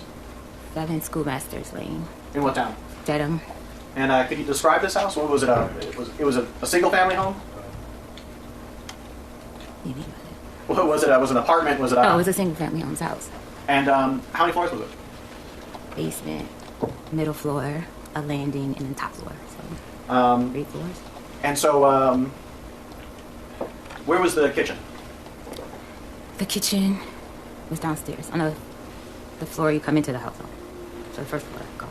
And that's where you did your chefing, cooking, baking. I don't know. Yes, where I did my cooking. Yes. Yes. And where did you stay in that house? I stayed on the top floor. And where was it in the house? It was up the landing, all the way to the back, and it was over the kitchen. And was this a single bedroom that you had? Was it a suite? What was it? A single bedroom with a full bathroom. With a full bathroom. Was the bathroom off of the bedroom? It's the bedroom, and then you walk back into the bathroom. So it was in my room. Okay, so the entrance to the bathroom wasn't in the hallway; it was in the bedroom. Yes. Okay. And where was Mr. Diggs? Where was his bedroom? Up the first landing. Okay, so you said that there was the floor you come in on, a landing, and then Mr. Diggs' room. Mr. Diggs was on the landing? Yes. Okay. How long were you there in that house? From July 2025, July 20th, 21st, I can't remember exactly when, to December the 15th. And during that time, who was at the house with you? Mr. Diggs, his friends. Did he have other staff that lived there, or was it just? No, I was just living there. He had friends that basically lived there. Okay. And while you were living there, was it a kind of regular schedule or thing? How did that work? Yes, he gets a different schedule by the week, but it would change by the day sometimes. Sometimes he would have to go in later or earlier. So I would often ask at night what time you have to be at work, so I can have breakfast prepared for him to take. She just trails off. Turn your attention now to November. Volume. Around November, did any sort of friction occur between members of his staff? Yes. And what was that? Friction. You already said yes. Friction. Was there any sort of maybe I should say this. What, if anything, happened near the end of November? Yes. A Instagram DM message was sent to his child's mother's friend, and this message was stating that I was telling his personal business of women that he was speaking with that worked with us, that worked with me, and yeah. And so, as far as I can remember what that message said. And so, how did this create friction within the people working for Mr. Diggs? I was confronted by Mr. Diggs if I said these things. But it had already been Mr. Diggs had a ongoing sexual relationship with Lindsay Bolin, and this person, she didn't like me, that fact that I was in the house. So you mentioned Lindsay Bolin. Who's that person? Lindsay Bolin, it works for Mr. Diggs. And how? Like, what does she do? I can't quite answer that. I just know he provides housing, pays her rent. I don't know. Yeah, she works for him. And so, did you and Lindsay get into any sort of argument, you mean, or? We didn't get in. We got in an argument after Mr. Diggs confronted me. She sent me a message first, per his instruction, and called me a name, excuse my language, guys, a bitch, and she just went on and on and on in this message about me. Objection, Your Honor. May I be heard at sidebar? Yeah.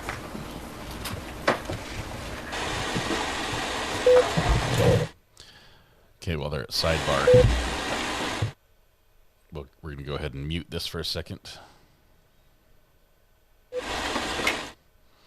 Watching for the beeps.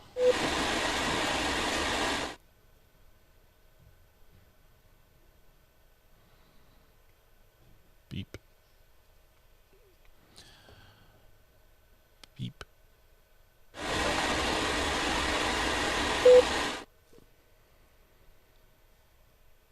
We can skip ahead.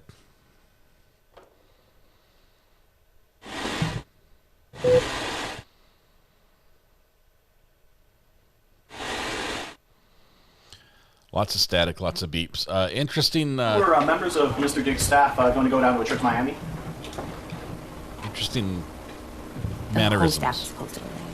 And you said whole staff. I wasn't finished on that last question. That's fine, but I'm asking questions now. Okay. So at some point, members of his staff were supposed to go down to Miami, right? Yes. When you said the whole staff, how many people was this? His assistant, myself, and his friends. It was him. And did you end up going down to Miami? No. And why is that? Mr. Diggs told me that I couldn't go because me and her had an issue from November 26th issue. You want to make me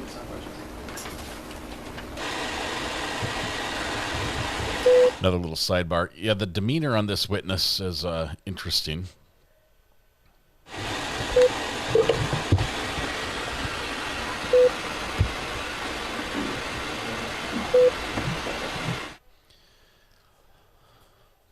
I'm more stuck on the. I need to see the evidence. I need to see the evidence. All right, jurors, at this point, we are approaching a luncheon recess, so I am going to release you to... We've been here for 15 minutes, Judge. We will resume in about an hour, just about 5 to 2. I want to remind you that you are not to discuss this case with anyone, not on social media, not even amongst yourself, Sophie and friends, nothing about this case. This is not discussed. While this bar sucks anyways. Who did that? Greeners. Earlier about that. I want to remind you as well. And you should have your lunch waiting for you at the jury. All right, jurors, can step down this way, please. All right, they're going to go to lunch. We will zip ahead. Oh, there might be some argument here. Jurors have exited. Counsel, are there any issues that we need to address before I discharge the, or is everything all set? Anything that's come up from this morning? You had mentioned that you had certain exhibits that you had agreed that were going to be pre-marked. Is that right? I believe so, yes. Have those been provided to the court? So perhaps we could just make sure that's all in order so that when you resume, if you're going to be referring to them, that the record is clear. All right, thank you. With that, we'll resume in about an hour. Court, all rise. Court, all rise. Court stands in a luncheon recess. Yeah, we're going to be in recess for just a little bit. Waiting for lunch to get over.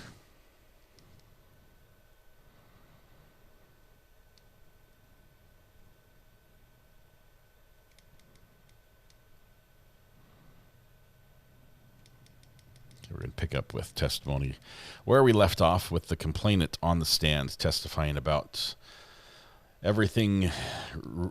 Is it Driggs? Driggs? But all the bad things that were happening in that house. Mostly it sounds like she just really wanted to go to Miami and didn't get to go. So we'll see if that's what it boils down to or not. Diggs. Okay. Is he in jail? No. Hear ye, hear ye, hear ye. Court, all rise. Court. We've got a thumbnail. The time court is back in session. May be seated. All right, we're ready for the jurors. Thank you. Okay.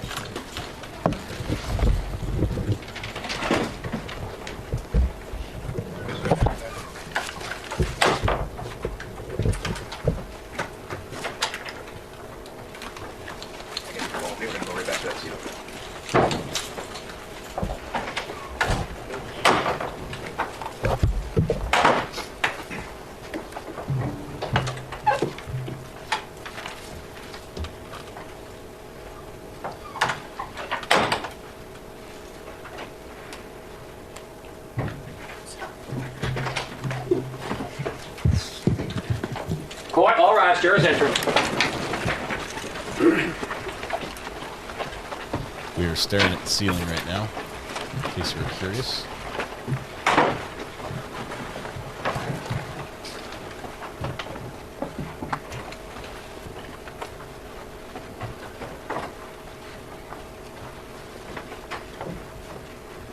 May be seated. I love this shoebox. All right, Ms. Adams, before we proceed, I'm going to ask you to do your best as you testify to keep your voice up. All right, we need to make sure that the person in the last row of the court can hear you. All right? Yes. Thank you. Yes. Thank you, Honor. Ms. Adams, can I now turn your attention towards the date of December 2nd? Yes. Were you still employed by Mr. Diggs at this time? Yes. And where were you on December 2nd? I was in the house. 7 schoolmasters. Gotcha. And that day, what were you doing that day? I woke up in the morning, prepared breakfast. Mr. Diggs came downstairs. He asked me what was I doing for the week. And I asked him, oh, so you weren't going to tell me that I wasn't able to come to Art Basel? And he explained why. And it was because of the situation with me and the other coworker, Lindsay Bolin. And I was upset with him, not upset at the fact I couldn't go to Art Basel. Me and him have a relationship for over 4.5 years. He could have told me weeks ahead of time because me and his girlfriend, Cardi B, we were talking about having like outfits and stuff. It was like a whole thing being planned, and he just waited till the last day. So I was more upset with him not letting me know I wasn't going to come like at an earlier time. Whoa. And, at some point during this day, were you alone in your bedroom? Yes. And do you know around when this was? It was in the, like around 3 afternoon, 3-ish. When you're in your bedroom by yourself, what, if anything, were you doing? I was sitting on the bed, laying across the bed. I had my laptop, reading a cookbook, actually. And were you communicating with any people at this point? I received a text from Anna, was one of his friends. Did you receive any text or send any text to Mr. Diggs? No, the morning text. That was in the morning. We had went back and forth. So you had some previous texts in the morning? Yes. Let's go. You're in the bedroom. What happens next? I was in the bedroom. Mr. Diggs came into my room. I was laying across the bed. He came into my room. And when you were in the bedroom, was the door closed? Yes, the door was closed. So when he came in, did he open the door? Yes, he opened the door. Did he leave it open after him? No, he closed the door behind him. And you said you were on the bed? Yes, I was laying across the bed. About how far away were you from the door? About 4 or 5 feet, something like that. So he comes in, closes the door behind him. What happens next? He asked me to come here. He walked across the room and like leaned back on the dresser. Okay, and just to give it kind of a sense, where's the dresser in the room in relation to like the door and? Across the room, alongside the bathroom door. Okay, so about how far away from the front door is the dresser? What, 8 feet? I don't know them. a nice amount of feet. Okay, so some amount of distance from it. You said he leans against the dresser? Yes. Are you still on the bed at this point? I'm still on the bed at this point. What happens? He comes in, he looks very angry. He was upset from the text exchange we were having. And in that text exchange, he was calling me bitches, and he was just very upset. But what happened in that room? He came in and he with intent to hurt me. No. Not his intent or anything. What actually happened? He was leaning against the dresser. He asked me to get up to come here. I got up off the bed and I came across to him and I stood in front of him, like I stood on the side of him because he was leaning back. I stood on the side of him, and he was like, "What was all that shit you was talking?" And then what happened? And I was beginning to say, "You said," and I couldn't finish my statement, and he smacked me. So when you say he smacked you, he smacked me with an open hand. Do you know which hand he used? Right hand, right side of my face. Do you know which part of your face got hit? The right side of my face. And I know you're putting your hand against your cheek. Was it your cheek that got hit? It was my cheek that got hit. About how far away from you were you from him when that happened? I was at the end of the dresser. And where was he? He was in the, like in front of the other side of the dresser. So about how much space was in between you? Maybe 3 feet, 4 feet. So you said that he got orangutan arms? I want to use the word. Did you say smack or slap? I don't know what the word was. Smack. So he smacked you, Yeah. and then what happened? I went to try to like block him, like push him like this, like stop him. So again, I see you're pushing your hands out. I pushed up. He's way taller than me. I pushed up for him. How tall are you? 4'11", 5 feet. And how tall is he? Do you know? 6 feet, 6'1". So you said you pushed out and you made a motion with your hands. So does that mean you pushed with your hands? Yes. Around what, like his stomach, his chest, his shoulders? Up to block his hands. Okay. And then what happened? And then he. I've got to stop this for just a second. Pause for a second. Ready? Pause. Right hand, right side of face. That would be like a backhand, like with it reaching across from 4 feet away. Okay, just the average wingspan of a big guy like that is probably 6 something. That means you cut that in half. That's 3 something. 4 feet, 4 feet away. It would be fingertips brushing the nose at that distance. It's just not. It's just the math isn't mathing when we listen to this. That is that's what I get immediately. Well, let's see where this goes. Can I have a second? Yes, you're gonna. Can we have a second? I can't remember what happened next. What?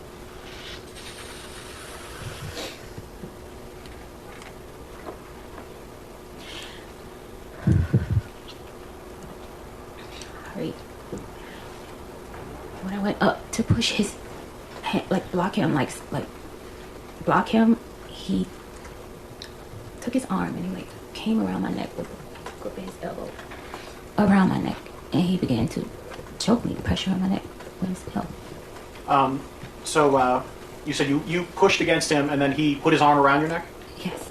Do you know, were you facing away from him? I was facing him. You were facing him, he put his arm around your neck? Yes, he like spun me around. He spun you around? Yeah, like he, I don't have to show you more so than I can describe it. Describe as best you can. I was standing in front of him. When he slapped me, I went to like try to hit him back like this. And then it was like he tackled me. Like got me to try to keep Horse from collar? pushing him or protecting myself. And he put his arm around my neck like this, and he was choking me. So you ended up in a position where his like forearm or bicep was around your neck? Yes. And you said he choked you. What exactly, did he put pressure on your neck? Yes, he put pressure. And were you able to breathe? At first, and it kept getting tighter. So were you able to breathe? No. About how long were you in this position? I would say roughly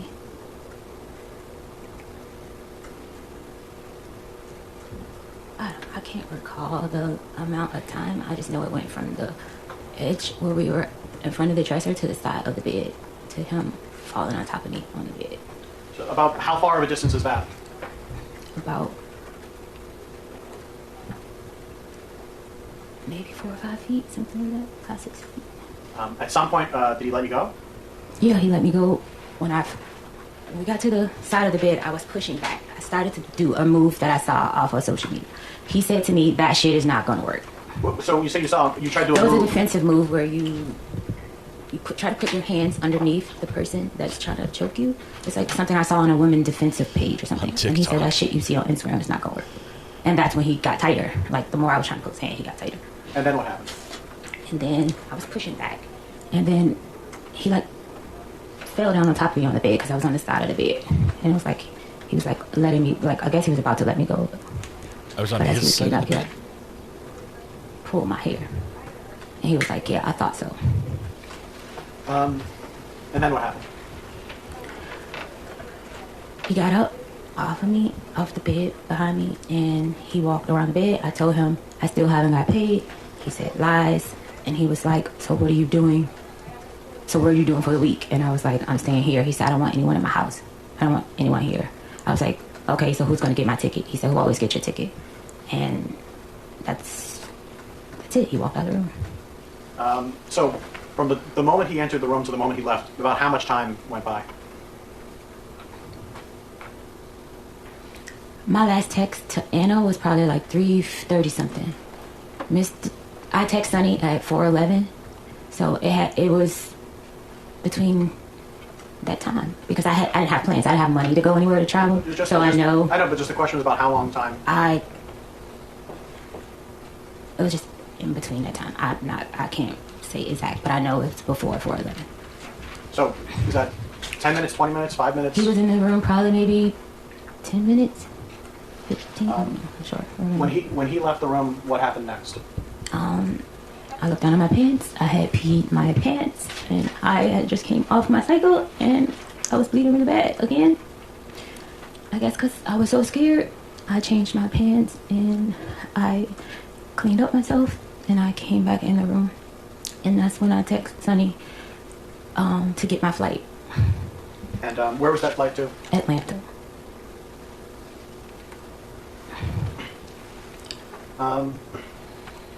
At some point, did you exit your? When you said you went to your bathroom, was that the bathroom that's connected to the bedroom, right? Yes. At some point, did you leave out your bedroom again? I didn't leave out my bedroom till later and after. But so at some point later on, you did. Do you know about how long you stayed there? In my bedroom? A while, because I was trying to figure out what I was going to do. So at some point, though, that later on that day, you exited out of the bedroom? Yes. And what did you do next? When I exited out of the bedroom? While I was in my bedroom, I was packing my clothes to leave. I called another coworker, I would call her, and I just asked her, like, what she was doing. And she was like, I told her I wasn't able to go to Art Basel. And that, like, I was going home, and she was like, oh, you should come here. And I was like, yeah, you know what, I'll come there. When she said here, what does that mean? New York City. So I then proceeded to change my flight to go to New York. Okay. And when was that flight going to be? I just know I landed at 10:49. It was a later flight. But it's that day? It's that day, yes. Did you see Mr. Diggs anytime after that happened that day? Yes. And what was that like? He was getting a massage, and I was leaving out by the time I saw him. I was handing over birthday gifts that I had got. So when you said you're handing out birthday gifts, who were you handing out birthday gifts? To him. This is a gift that you had already purchased, or? Yes, I normally give him a birthday gift every year. When's his birthday? November 28th. Okay, so this was a little bit afterwards? Yeah. So at some point, did you leave this house?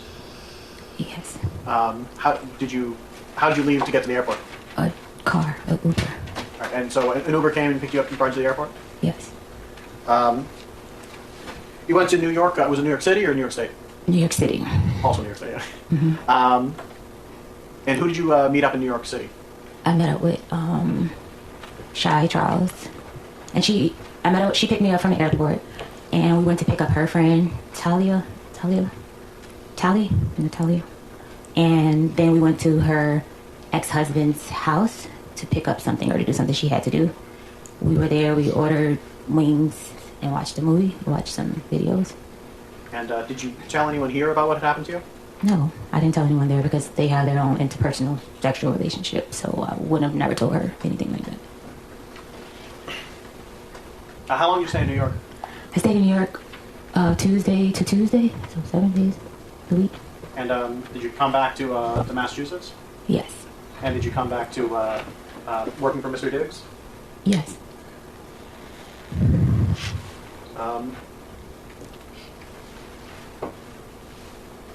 At some point, and I know this was a little bit before, maybe a little bit afterwards, but at some point were you talking to Mr. Diggs about money you felt he owed you? It was past wages. Okay. Yes. When did you first bring that up with him? During the week of Art Basel. I want to say like maybe the 5th or 6th. Of December? Yes. Okay. And so you felt that he owed you some money from wages that weren't paid? Is that what you're saying? I wasn't paid for the time of the month. Like I hadn't been paid for the weeks that I put in at that time. Okay.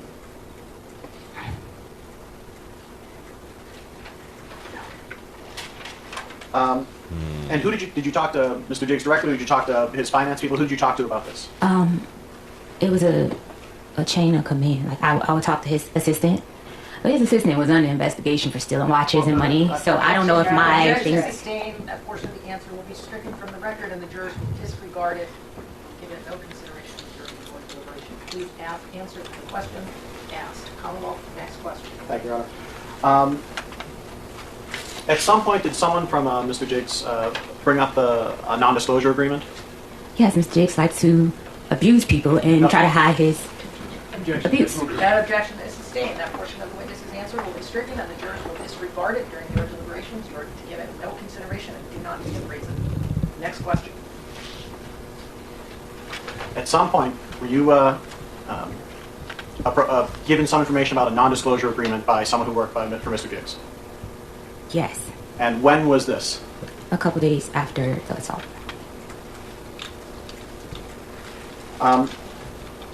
At some point, did you stop working for Mr. Diggs? At what? At some point, did you stop working for Mr. Diggs? I didn't stop working for Mr. Diggs until my last day in the house. I would say it was the 16th. So yeah, some point. So December 16th, okay. At some point, did you report any of this to the Dedham police? Yes. And when was that? The Tuesday. Do you know the actual day, or just that it was a Tuesday? I left on the 15th. I left his house on the 15th. I reported on that 16th. Okay, so... And, did you call the police? Did you go there in person? How did that happen? I went there in person. And, what happened when you got there? I was begging for my pay with Mr. Diggs. Begging for days. Objection, Your Honor. And he refused to pay me. Objection is sustained. That portion of the response will be stricken, and jurors will not consider your deliberation. Answer the question asked. Please raise the question. The judge sustained the objection, struck it from the At some point, record. you arrived to the Dedham police station? Yes. Did you speak to an officer? Yes, I did. And did you tell the officer about what happened on December 2nd? I was very hesitant at first because of his fame and power. So yes. But I Objection, did. Your Honor. Move to strike. The objection is sustained. That comment by the witness will be stricken from the record, and the jurors are to disregard it and not consider it in your deliberations. That's the fourth thing At some they've point, struck did him you for her. tell the officer about what happened on Stricken from December the 2nd? record. Yes, I did. And did at any point you provide to the Dedham police text messages? Yes. Your Honor, may I approach? Yeah.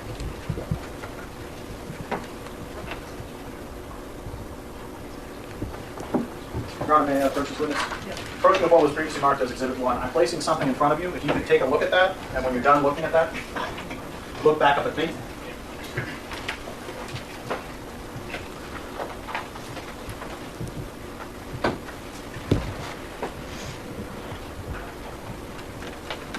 Do you recognize what that is? Yes. What is that? It's a text message exchange between me and Mr. Diggs. And is this the text message exchange that you provided to the Dedham police? Yes.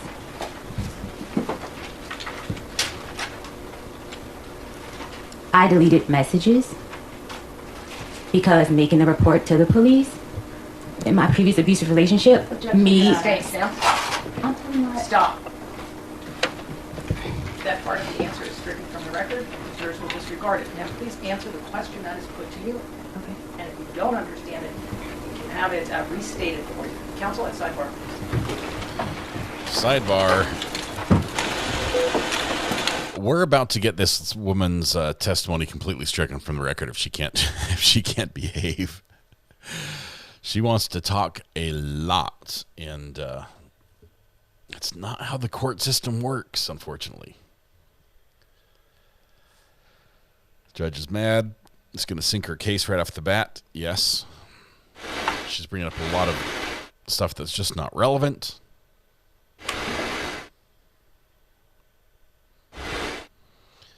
So I'm going to turn the volume back up and down so we don't have to listen to this static all the time.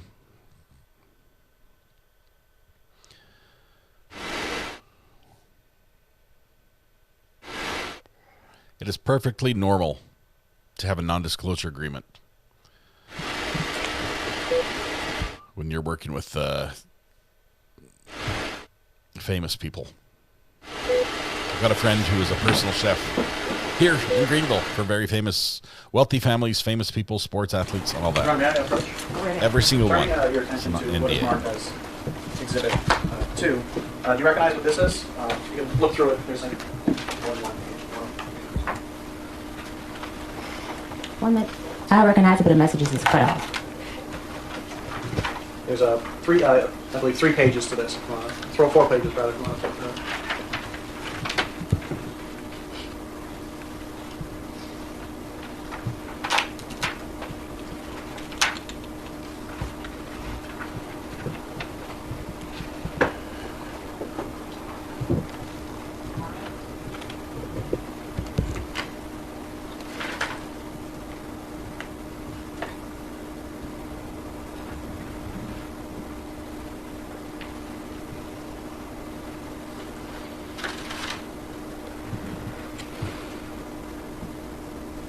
We'll get some spicy text messages in just a second.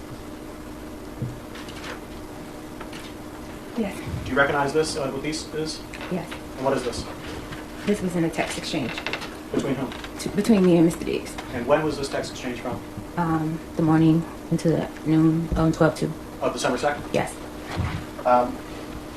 Is there a difference between the text messages that you provided to the Dedham police and the text messages that are here? Yes. And what is that difference? I deleted yeah. vet and pussy, and I'm ruining that bitch life. Not mistaken. Yeah. What? And why did you delete those phrases when you provided those text messages to the Dedham police? Because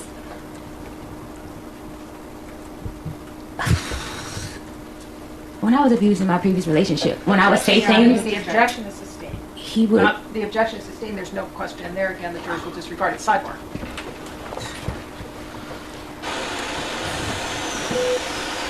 She self-redacted some of these text messages for personal reasons, whatever they may be.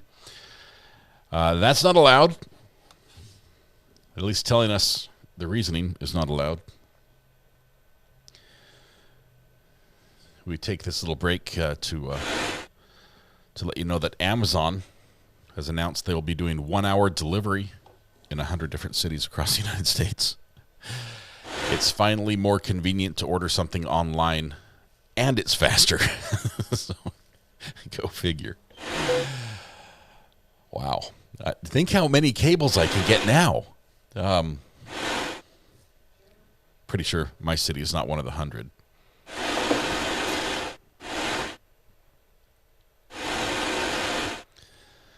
The judge is ready to jump over the table at this witness and put her in her place. Overnight's one thing, but 1 hour. 1 hour. You can get all the yarn.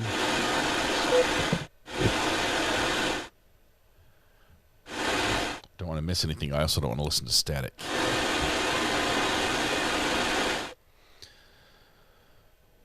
One cable per hour. When will we have 30 minutes where it's free like pizza? We're almost there. Denisha, I need one more cable. 12G SDI red. 2 foot long. All rise. Jurors can step down this way, please. Great, the jurors are leaving now. Someone's getting a talking to. We have not got to cross yet. It's spicy and it's still on direct. Jurors have exited. This court stands at a recess. Please in the hallway. Thank you.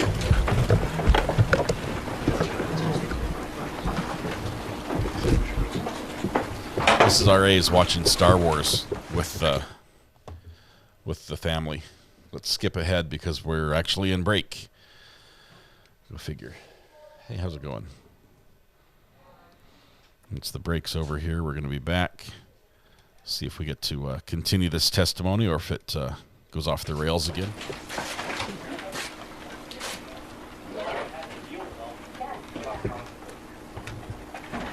It's the only tile.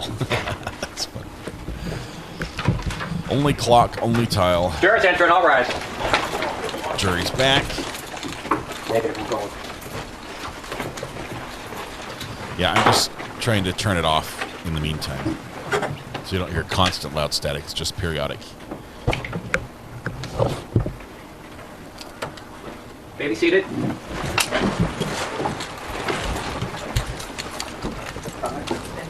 So the question was, why did you delete text messages when you provided them to the Dedham police? The fear of how I'll be perceived. Your Honor, may I approach us? Yes. Approaching now with the main direct potential is marked as Exhibit 3. Do you mind looking through this number of pages? And when you're kind of looked at it a little bit, you can look back on it.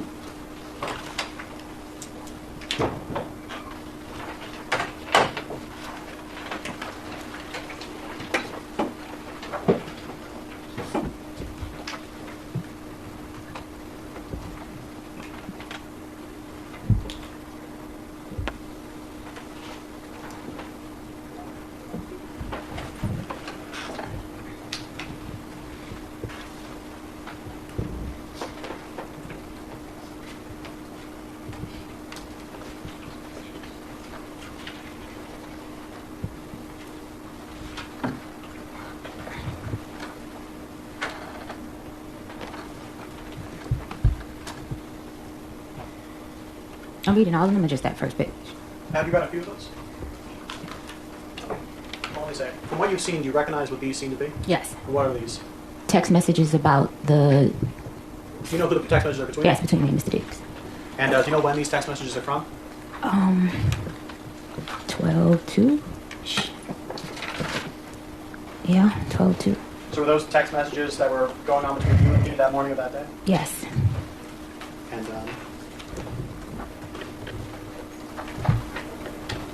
if I can ask you to maybe go to the third last page on this. In this whole thing? Of this section. Your Honor, may I approach and... Yes.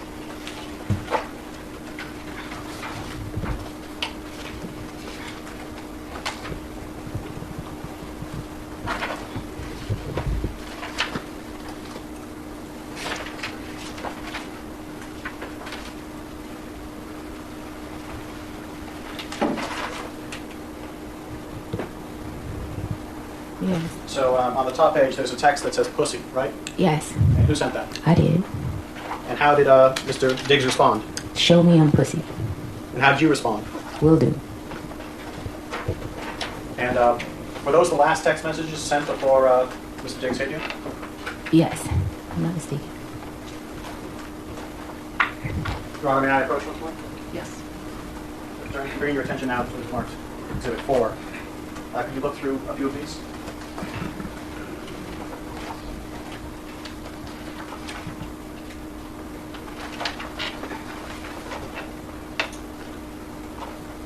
And do you recognize what these are? Yes. And what are these? These are messages that I sent him asking to be paid. And do you know when around these were from? It was a couple of days after. They were in Art Basel. 12-5 it says. Yeah, and I was begging for my money for a while.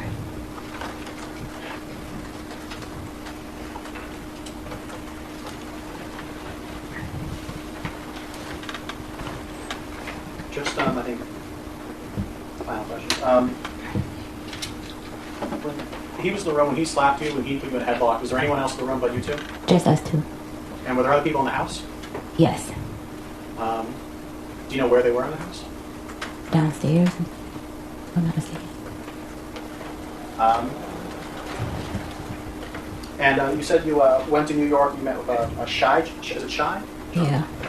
How did you know Shy Charles? She works for him. Okay, so, She braids his hair. and so, has she known you longer or him longer? Him longer. No further questions, John? here comes Cross. Buckle up.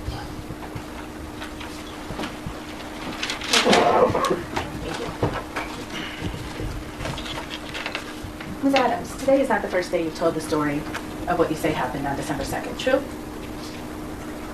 True. The first time you told the story was on December 16th, right? Yes. And that was to Officer Ellis of the Denham Police Department, Yes. right? And you sat with Officer Ellis, right? Yes. And you told him your story, Yes. and he took notes of what you were saying. Yes. Because what you were saying was important to issuing a criminal complaint, right? Objection. I don't know what a criminal complaint is. I was making a report. I don't know. You were making a report to the police Yes. about what you said was a violent assault, correct? Yes. And your purpose in making a report to the police about a violent assault was to start a criminal case. No. I made a criminal report to have a report to document it. So documentation was important to you, Use right? it for secretarial services. The story that you just told to this jury under oath was very different from what you told to Officer Ellis. Do you agree with me? Yes. What you said to Officer Ellis when you reported this crime, this so-called crime, is that you had been having an ongoing text exchange over money owed to you. Yes. You told the police officer who filed the criminal complaint in this case, based on your word, that your fight with Mr. Diggs on December 2nd was over money. True? Yes. Except you just testified under oath to this jury that you didn't start talking about money until December 5th, right? What did you say? You just testified under oath to this jury. I have been begging for my money since December the 5th.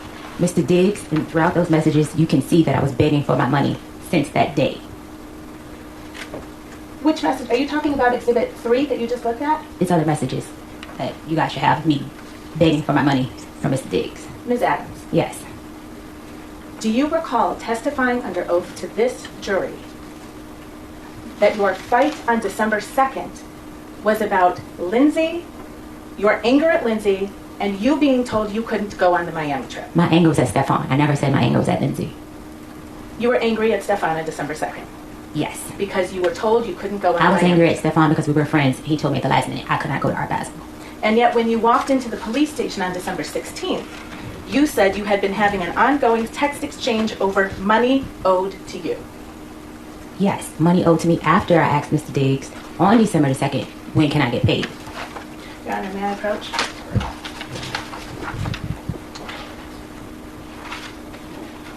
Your Honor, we've seen it sidebar. Okay, we're back to sidebar. I'm just going to turn down the volume a bit.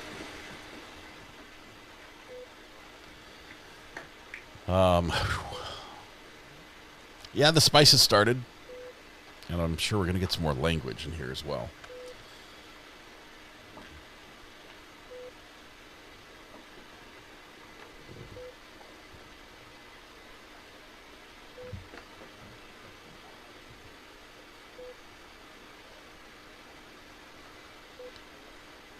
Wait for it. Why the beeps? That's just to show that the audio's on.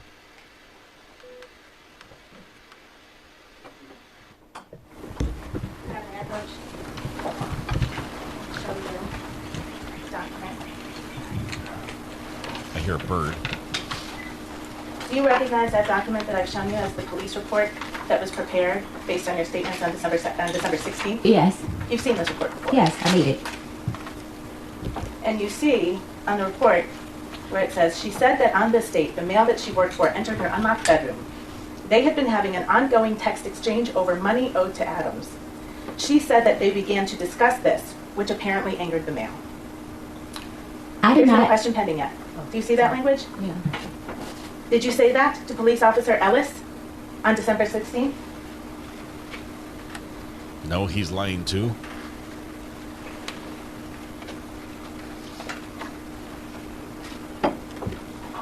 Yes, I see it. And I wasn't sure about it.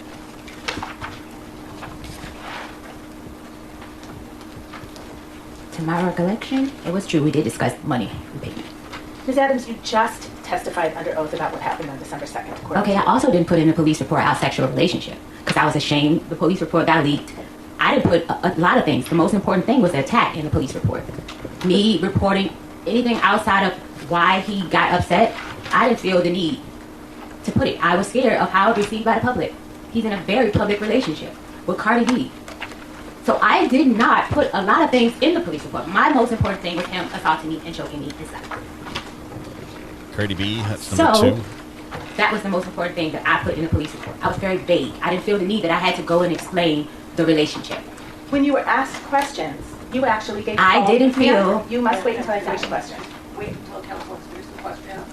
Answer it, you don't understand it, answer it. Because you didn't feel it was important. When you were asked questions about what happened on December 2nd, you lied. It did not change what happened on December 2nd.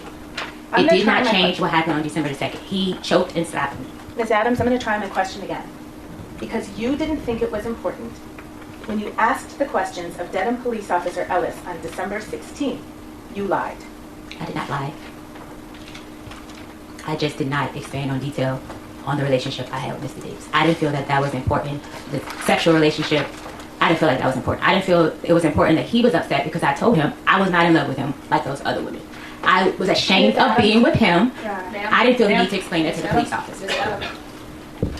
Please answer the question. This is a circus.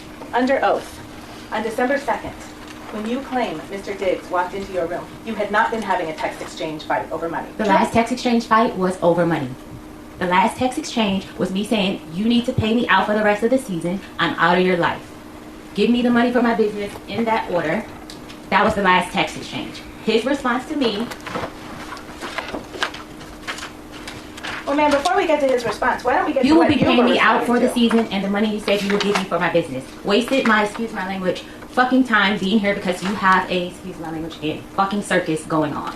I am out of your life. I am ruining that bitch life. All right, Ms. Adams, you're going to listen to counsel's question. You're going to answer that question, and then you're going to wait for the next question. This is not an opportunity for you just to say whatever comes to mind. Okay. All right? It is to be responsive to the question presented. Okay. Next question, counsel. Thank you, Your Honor.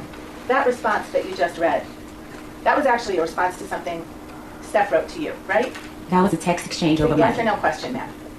What was your question? What you just read into the record, that was a response to a text message that Steph sent to you, correct? Yes.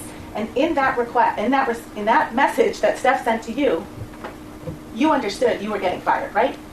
No. What Steph wrote to you is, "I'ma leave you be. Thank you for cooking for me for this season. I appreciate you. Hate it even got to this, but oh well." Right? Yes. And you understood when you received that he was telling you you were not going to be cooking for him anymore. No. You didn't understand that. No. And that's why you responded with, "You will be paying me out this season and the money you owe me." No. Because you knew you were about to lose your job, right? I was not about to lose my job. You didn't understand, "I'ma leave you be. Thank you for cooking for me this season. I appreciate you. Hate it even got like this," as a sign that you were about to lose your job? No. In any event, you didn't tell Officer Ellis on December 16th when you reported this assault any of that, right? The last text message was about money.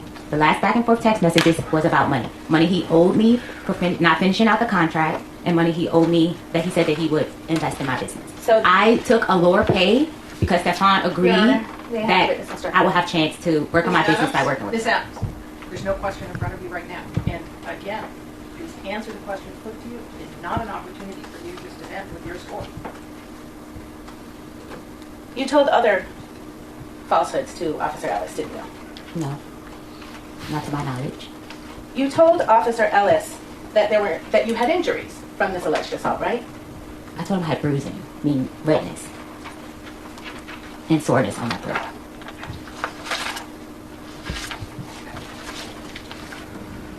You told him you had bruising on your neck, right? It was like red. It wasn't like purple bruises.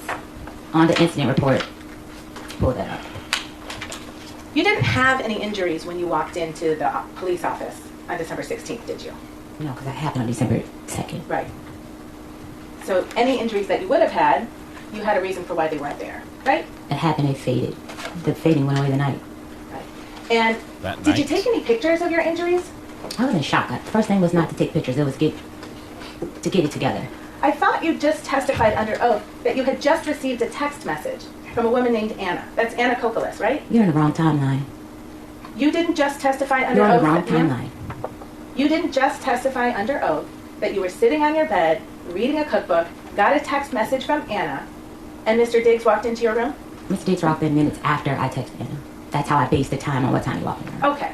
So you had a phone in your hand when he walked in the room? My phone was on the bed. I was reading a book. I wasn't texting her in the moment of Mr. Diggs walking in the room. No. Okay. But you had a phone right there in your room? Yes. And it's an iPhone? Yes. And it's got a camera on it? Yes. And you can take videos with it? Yes. And you do take videos with it? Yes. You take pictures with it? Yes. You take pictures of yourself with it? Yes. A lot? Not often. Not often. You have social media account for your business, don't you? Yes. Do you post things on your social media account? I'm not as active as I should be. You don't use your iPhone to take videos or pictures for that? I'm not a very active person on social media. I see. But you certainly had a phone in your room when you claim you were violently assaulted and injured, right? That has nothing to do or justify the reason I was attacked. It's a yes or no question, ma'am. Yes, I had a phone. You took no pictures of your face or your neck or That your has chest? nothing to do. I need to finish my question. Okay.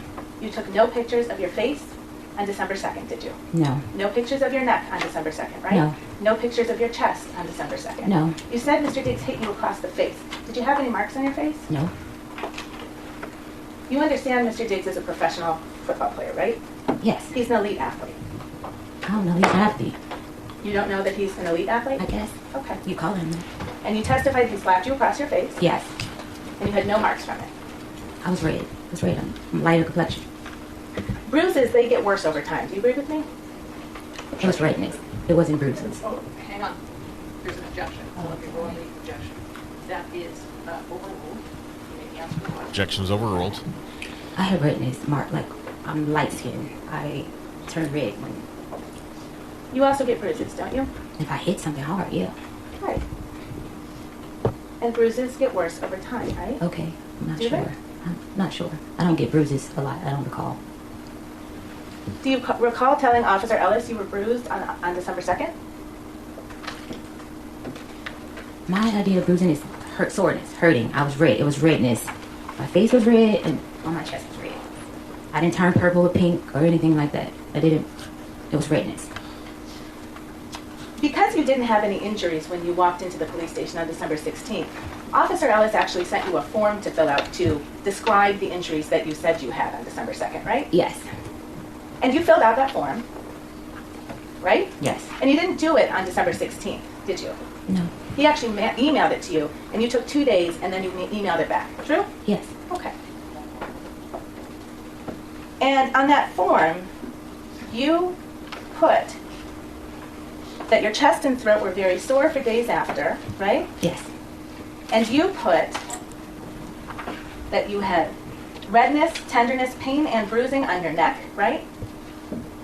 Like I said, bruising for me is redness. It was sore. It was redness. Well, you felt faded away, and literally like maybe by the next day, if earlier than that. Ms. Adams, when did you learn that the defense had provided videos of you to the Commonwealth? Maybe yesterday or Friday, I think. Sometime last week when I spoke with Drew. So last Thursday you met with Mr. Virtue to prepare for your testimony, right? Yes. And you met with your lawyer as well, right? Yes. Your lawyer is representing you in an effort to get money from Mr. Diggs. True? My lawyer is representing me my workers' comp claim, the injuries that I received on the job that Mr. Diggs refused to pay for. That's what my lawyer is representing me for. Are you sure about that, ma'am? She is my workers. I got my lawyer from workers' comp. We'll come back to that. Let's stay with the form. You told Officer Ellis on December 18th, so now 16 days after you say you were assaulted, that you had redness, bruising, and soreness on your chest, right? I told him that, or I wrote that. Well, you wrote it in a form. You took your time and you chose which answers to give, yes. right? Okay. And you told him your shoulders were red and very sore, right? Right. This whole area here was sore. Across my chest, up here. And you told him your whole body was sore, actually, didn't you? It was. You told him it was difficult for you to sleep. I was very upset. And I think you testified today that Steph supposedly put his forearm around your neck. Steph did put his forearm around my neck. Not his hand. No. Okay. But you told Officer Ellis he used his hand, didn't you? I don't want to use this. This is the crook of his elbow. That is in the book. You know what I mean, Coach?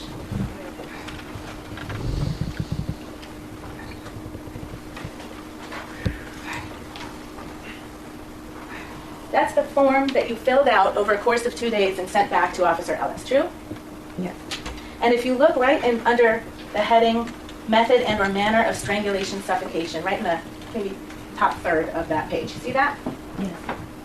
Question number 2. How was the victim strangled? Check all that apply. See that? Forearm, right hand. You told him you were strangled with his right hand, true? With forearm, right hand. That is what's checked. Okay, but you just testified under oath it was only his forearm. This is the right side. I'm little. Everything went across my neck. So that is what I meant by forearm, right hand was his whole right side. Right hand was the smack and forearm was the choke. How was the victim strangled? That was, right hand meant smack, but his whole right arm was across my chest. You also estimated the level of pressure that the suspect used during strangulation. Do you remember doing that? They haven't addressed the right hand thing. I peed myself and I came back on my cycle really heavily. So that was a yes it was or no question hard. there? You gave it a yes. You remember doing that, Yes. right? And you had a choice. Low is a 1 and 10 is a high. You see that? Yes. What'd you pick? 10. 10. Yes. You said Mr. Diggs is 6 feet tall. He's actually 6'2", right? I don't know. You don't know how tall he is? You've known him for 4.5 years. I don't know. He's taller than me. Way taller than me. Okay. And you know he lifts weights every day, right? He takes hits from 300-pound men, right? For his job. True? I guess. Do you know that? No, I don't know what his role is. I thought he ran the ball. I don't know people. I'm not sure what he does. How many games that Steph Diggs has played in have you attended? I don't know football. I don't watch it to know what's what. I've attended a couple games. The question was, how many of Stefon Diggs' games have you gone to and watched? Gone to? Maybe 4. And you don't know that he gets tackled in that game? I don't really watch it, honestly. I'm just there for the vibes. I don't really know what be going on in football. I don't know the rules. There for the free food and the I drinks. think you will agree with me, I think, that if Stefon Diggs used 10 out of 10 force on your neck, it was 10 for me. For my little body and what I couldn't breathe, it was a 10 for me. But it didn't even The bruise. question was, estimate the level of pressure that the suspect used during strangulation. It felt a 10 to me. I could not breathe. So you chose to answer a different question than the one you were asked. This questionnaire is about me. Why wouldn't I answer it about me? This is not the suspect a questionnaire that's a united, I don't know how to say it, a global, this is about me. This is what happened to me. Okay.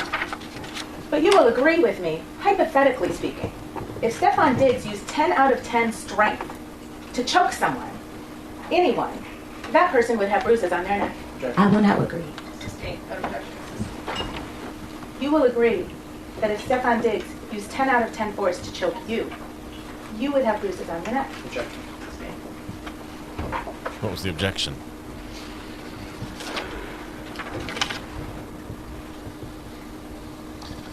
Wow. Just there for the vibes and to be seen and to get an Instagram picture. What? No, you what went else? to I New don't York, know. you said, on the evening of December 2nd. Trying to make sense of this. True? True. And you stayed there until December 9th. Yes. And you had your phone with you all week. Yes. You took messages. You sent text messages. Yes. We know that because that's when you started talking about your money, right? I did what? You testified. I asked for my money. I didn't talk about money. I asked for him to have finance sign off to pay me. My mistake. Yes. Thank you. We'll get to that money too. And you didn't think it was important to record your injuries or take photos. No, I was in shock. This is someone that I love that put his hands on me. That was not my first instinct, was to go and take a photo. Sure. And then December 3rd, you didn't take any pictures. No. And December 4th. A very complicated relationship. No, I did not take photos. And you didn't take any videos. No. And you didn't go to the ER.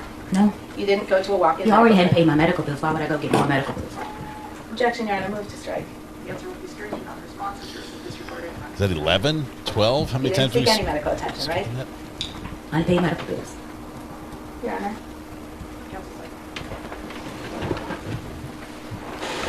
Approach.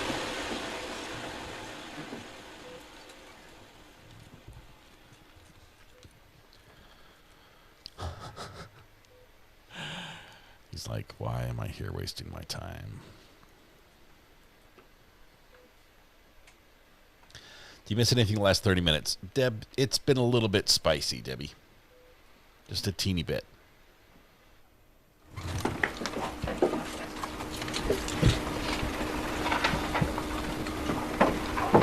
When you were with Shy and Tali for that week in New York City, you didn't say anything to them about it. I don't know Tally. I just met Tally on the night of December the 2nd. Okay. Shy Charles has her own, it's a personal relationship with Stefon. I need to be able to ask you questions. Okay, I thought I was still answering the first question that you said. You didn't let me finish. Listen, I'm going to take it again, just a question at a time.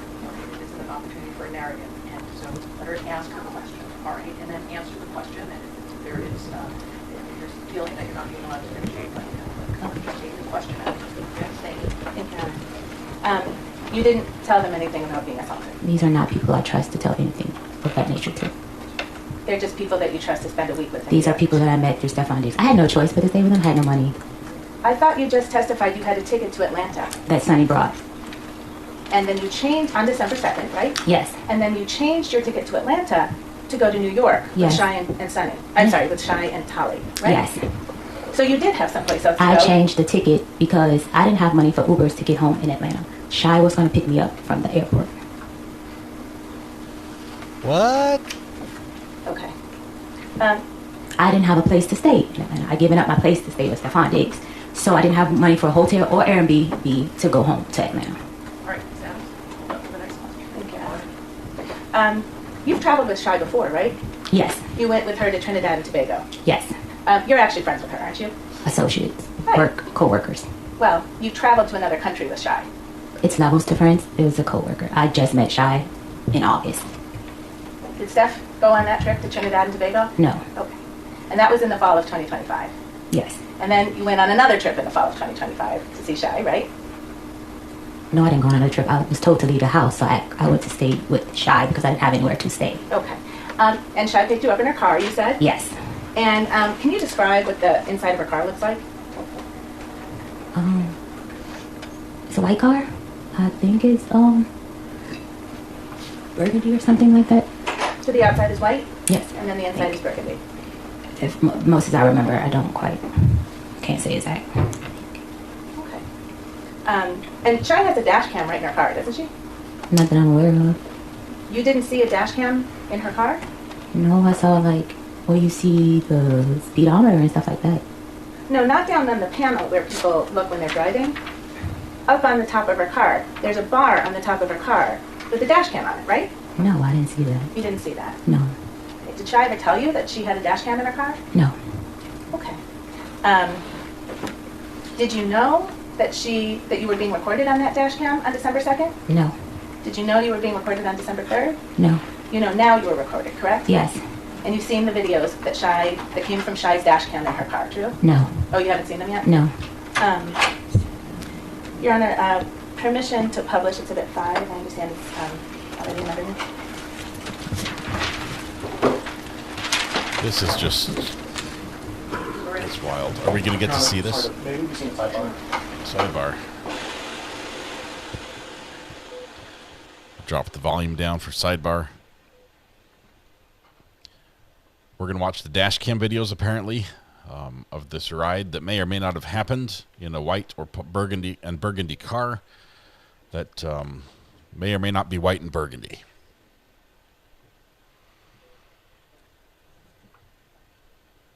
Okay, I'm getting untruthful vibes off this. And it makes me want to swivel in my seat back and forth, too.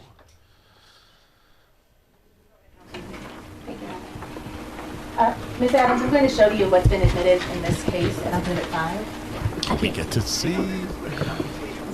We get to see.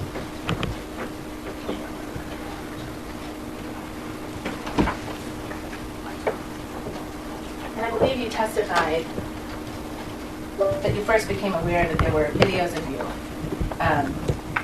last week? Yes.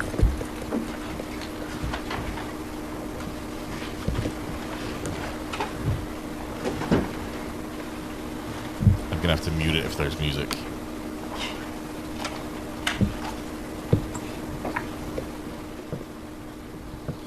What are we using? I don't know, Ms. Adams, were you able to see that person in that video? If not, we can play the whole thing. Okay. 12:23 a.m.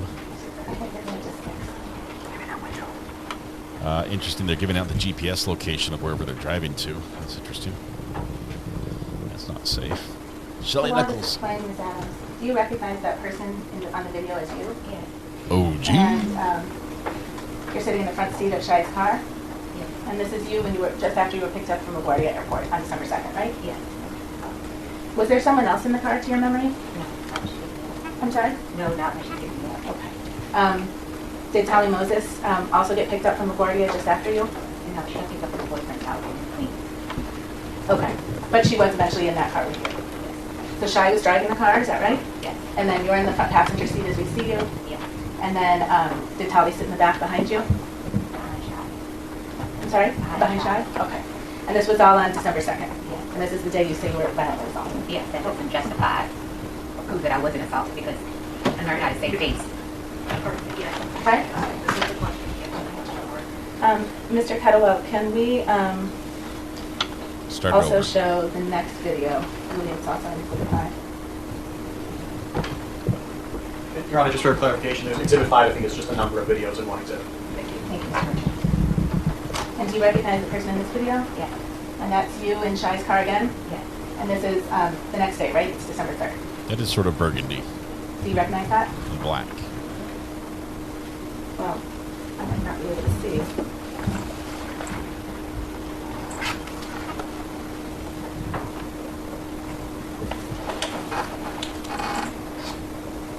I'll give you, Mr. Kettlewell, is this marked as Exhibit 5 also, the stills? No, the stills are 6 and 7? I'll show you what's been marked as Exhibit 7. Do you recognize that person as you? Yes. And that's you in Shai's car, right? When you visited her in New York City? Yes. And you say you don't remember if that's, what date that is? Your Honor, I'm sorry, may I approach him later? If I could direct your I didn't say I didn't remember what date it was. Oh. I can't tell the date. I don't remember. I was in her car on of the week. Okay. You're telling me it's December 3rd. If I can direct your attention to this line right here. See how it says 2025 1203? Do you know what that means? Okay. But this is you on the New York trip with Shai in her car. My New York State with Shai. Okay. All right. This has not been preliminarily marked. Right, is it offering it? I believe that is intended to be in the thumb drive. It's in the thumb drive separately. So. Stills, though, I think Mr. Burke is referencing have now been marked as 6 or 7. So if you want to mix them there. I have no objection to those stills being marked as 6 and 7. Thank you. This would be Exhibit 7 that has been. Yes, thank you, Mr. Clerk. And this is... So the copies for the court? Yes, sir. Okay, loud court. It's Exhibit 6. Roll it. Roll it.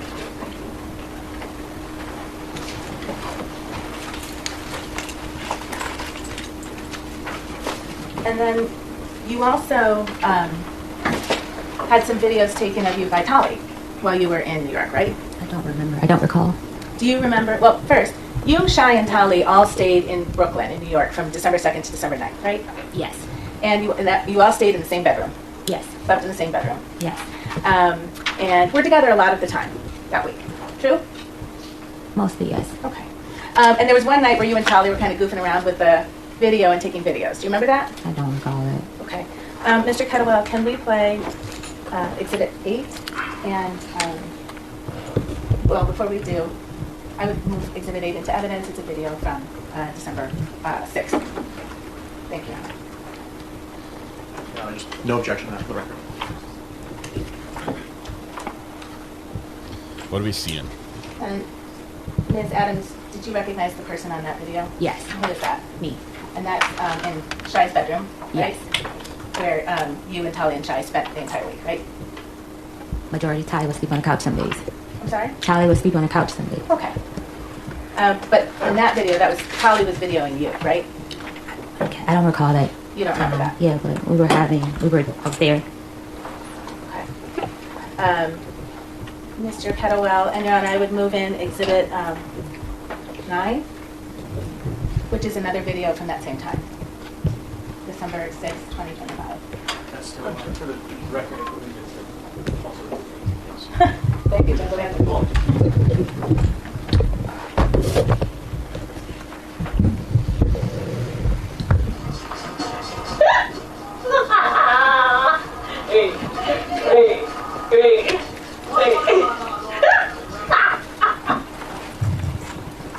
Ms. Adams, that was you on that video, correct? Yes.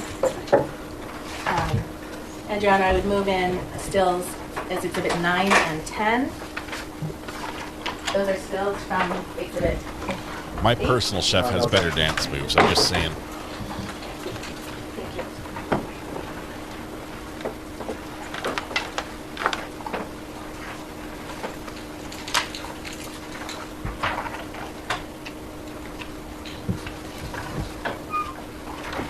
Kofax Power PDF. What is this file? And Ms. Adams, I just ask you to look at those and tell me if that's a fair and accurate representation of you from the week you spent in New York. That day, yes. On December 6, 2025? Yes. Your Honor, may I publish to the jury? Thank you. I am offering to the jury Exhibits 9 and 10, which are 2 stills taken from the second video of Exhibit 8. No bruises or marks on her neck physically.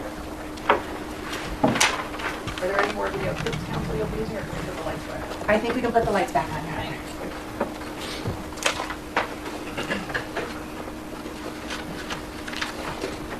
Now, Steph and his group got back from Miami to his Dedham home on December 7th, correct?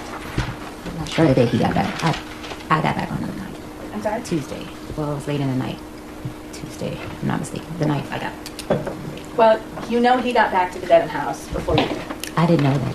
When I got there, I realized that he was there. I was in no communication with him on what day he was coming back. But you were in communication with him? To ask for my pay, yes.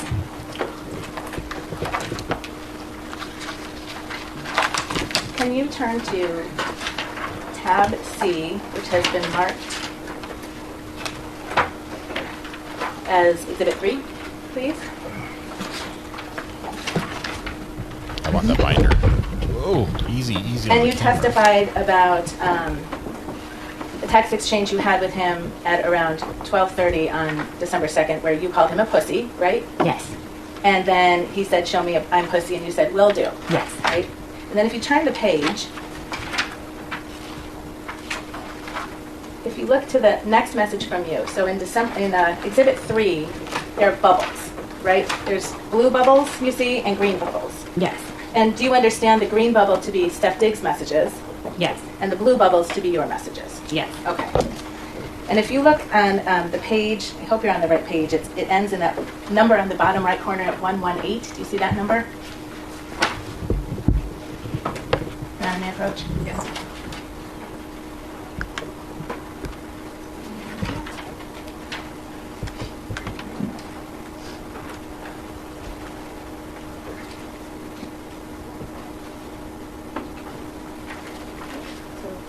So 117 is the page we just looked at. Looking at 118, your first message. And do you see down here these numbers here? Yes. So this message was sent on December 5th, correct? Yes. All right, and you sent it? Yes.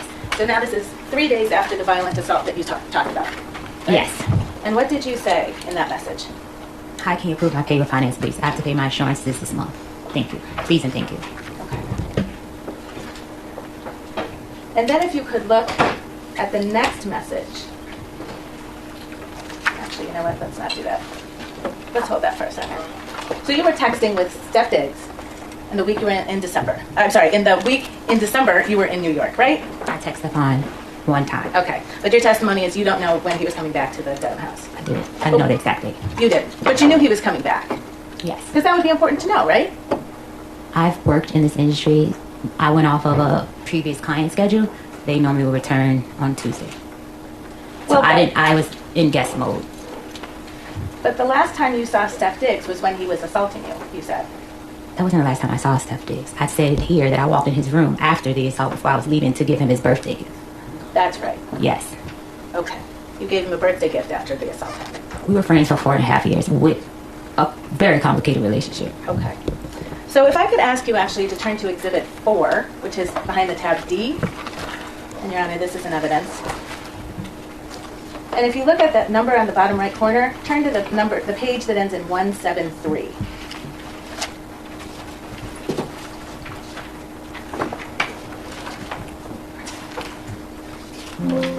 And I'll ask you some questions before we get to that substance, okay? I think you testified on December 9th you went back to the Dedham house, right? Yes. And you got yourself an airplane back to Boston, right? Sonny got me an airplane back to Boston. Okay. And you landed at Logan Airport at night. Yes. Then you took an Uber to the Dedham house. Yes. You arrived around 11:30 p.m. Yes.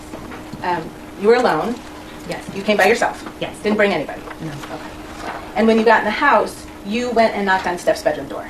I went to put my things away and I knocked on his door. Yes. I'm sorry. I went to put my things away and knocked at his door. And that was around midnight on changing over from December 9th to December 10th, right? That's what it says here. I don't recall the time, but it's what the message said.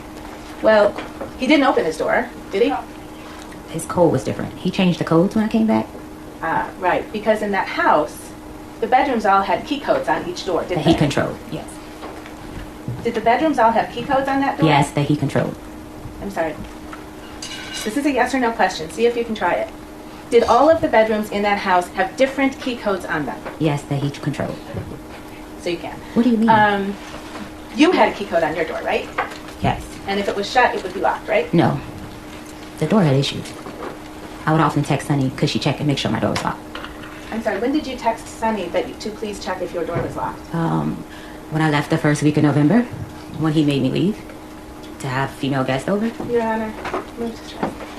That answer is not responsive will be stricken and the jury will disregard it. So on December 9th, round about midnight, when you got back to his house alone, you went and knocked on his door, right? Yes. And he didn't open it. I didn't knock. I tried to get in the door. Okay, you tried to walk into his door. No, that's how I would go in his room. I would unlock his door. Sure, just like always, right? When he needs food and his door was closed, I would go in his room. Right. I never went in his room without permission. You going in there on December 9th is no different than any other day, right? No. And when you weren't able to get in, you actually sent him a text message, right? Yes. And you told him, can you read what you told him? I was coming to ask you what time you have to be at work and to say hi.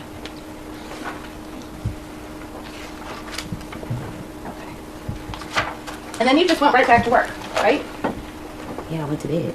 I'm sorry? I went into my room and went to bed. You went into your room and you went to sleep? Yes. By yourself? Yes. In the house? Yes. With Steph Diggs there? Yes. And then the next morning you got up and you made him breakfast? Yes. Now you told Officer Ellis when you reported the assault that you left your position on December 2nd. Do you remember that? I was saying I left the house. I didn't leave my position. I was really going back to get my things. I had no plan, with nowhere to go, so I needed to be nice there.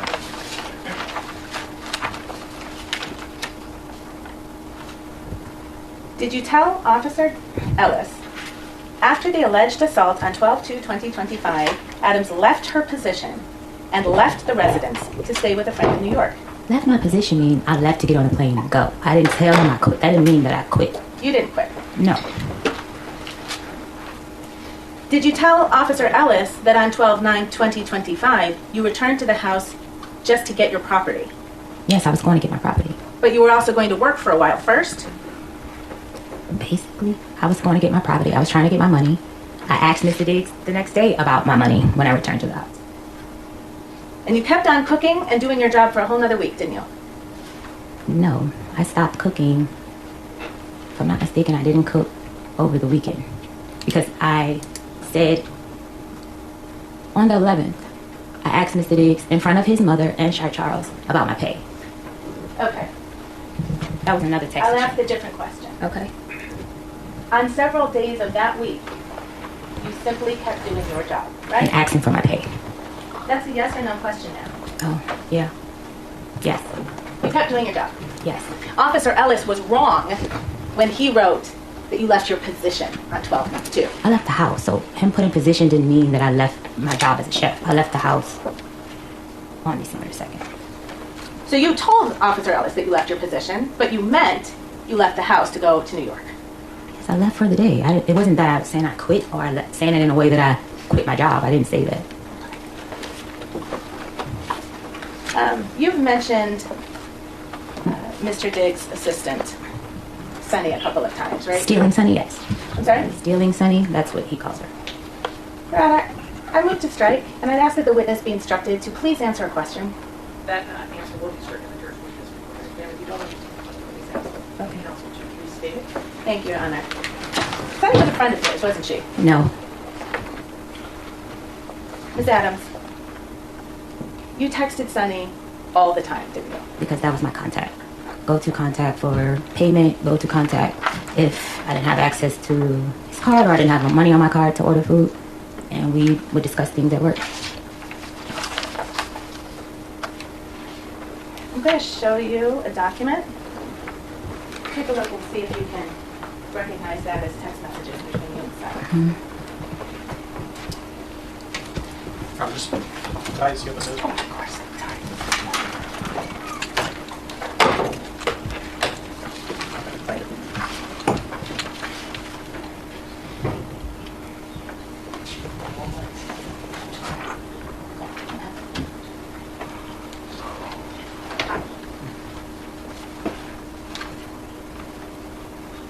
Do you recognize that document as text messages between you and Sunny? Yes. Yes? I'm guessing they were friends. I'm just going to put that out Your there. Honor, may I approach?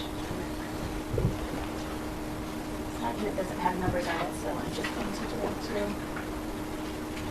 Do you see where the messages start on Thursday, December 11th, at 7:44 a.m.? You see that? Yes. And this is an exchange between you and Sunny, right? Yes. And you write to her, morning, did you change my door code, right? Yes. And that's what you were just talking about. Each door has its own door code in Steph Diggs' home, right? Yes. And you were having trouble getting into your door code on December 11th. Yes.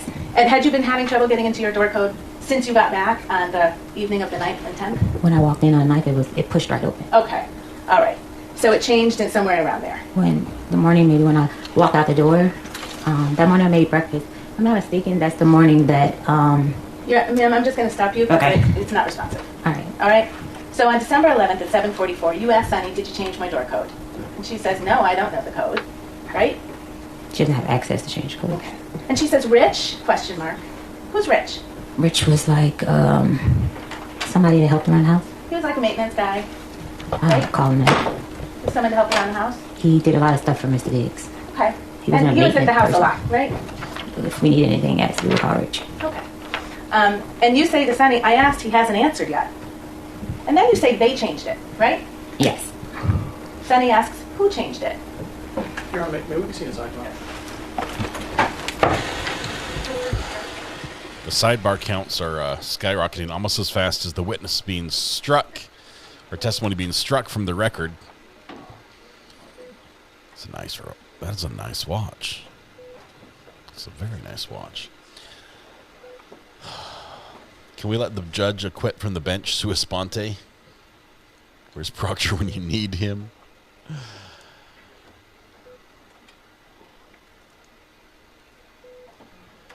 The jury's just about had enough of this. Should be a directed verdict. She just can't answer a question. I don't know if they can do a directed verdict because she's going to testify to these elements.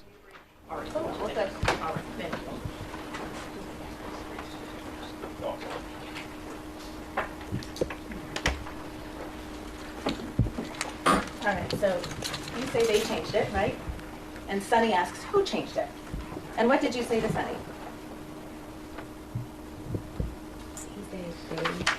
He said they. What else did you say to Sunny? He said, hey, so Steph and his name was white bitch. I'm sorry? What? I said, he said they, so Steph and the white bitch. When you said, he said they, the he in that sentence was Steph, right? Yes. No, yeah, yes. And the they, who was that? Them two together. So your testimony is, so the white bitch, is that Lindsay? Yes. Okay. All right. So was that the kind of thing you said to your coworker? Yes, because she called me a bitch first. I see. So you were kind of friendly with Sunny? Yes. You shared stuff with her. Sonny disliked her too. Okay. You shared that. They had with their her. own thing before I came. And then if I could ask you to turn to tab D in your binder, which is Exhibit 4. And I'm sorry to do this, but if you could look, the numbers at the bottom right, the number that begins, that ends 178.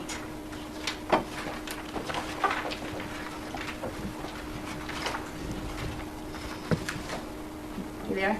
Mm-hmm. Okay. And so that text exchange with Sunny, that was at 7:44 a.m. on December 11th. Yes. All right. And if you look at these messages on page 178 of Exhibit 4, this blue message at the top is something that you sent on December 11th, 7:52 a.m. Do you see that? Yes. And you sent it to Steph. Yes. What'd you say to Steph? Did Lindsay change my door code? And why can't I get into my room? Okay. And then you and Steph kind of have a back and forth about the codes and why can't you get in, right? Yes. All right. I don't remember that. That's not listed here, though. And meanwhile, you're also having a text exchange with Sunny about Steph in the White Bitch, right? Yes. Objection, Your Honor.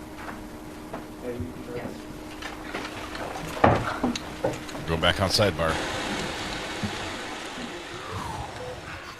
The lawyers apparently figured out that the count was off, and that the witness is winning with the number of times that her testimony has been struck from the record. So they're now trying to catch up on the sidebar count.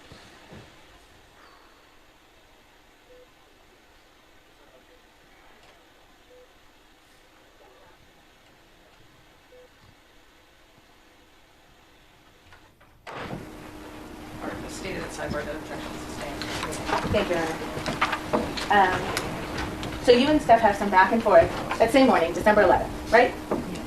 In text message. And he explains to you, if you can turn the page to 2 pages in, page 180. He explains to you, I didn't know if he was going to come back or not, so I had him changed. Right? Stefon know why he had the door lock changed. Is that what he wrote to you on December 11th in the morning? Yes. Okay. And what did you respond?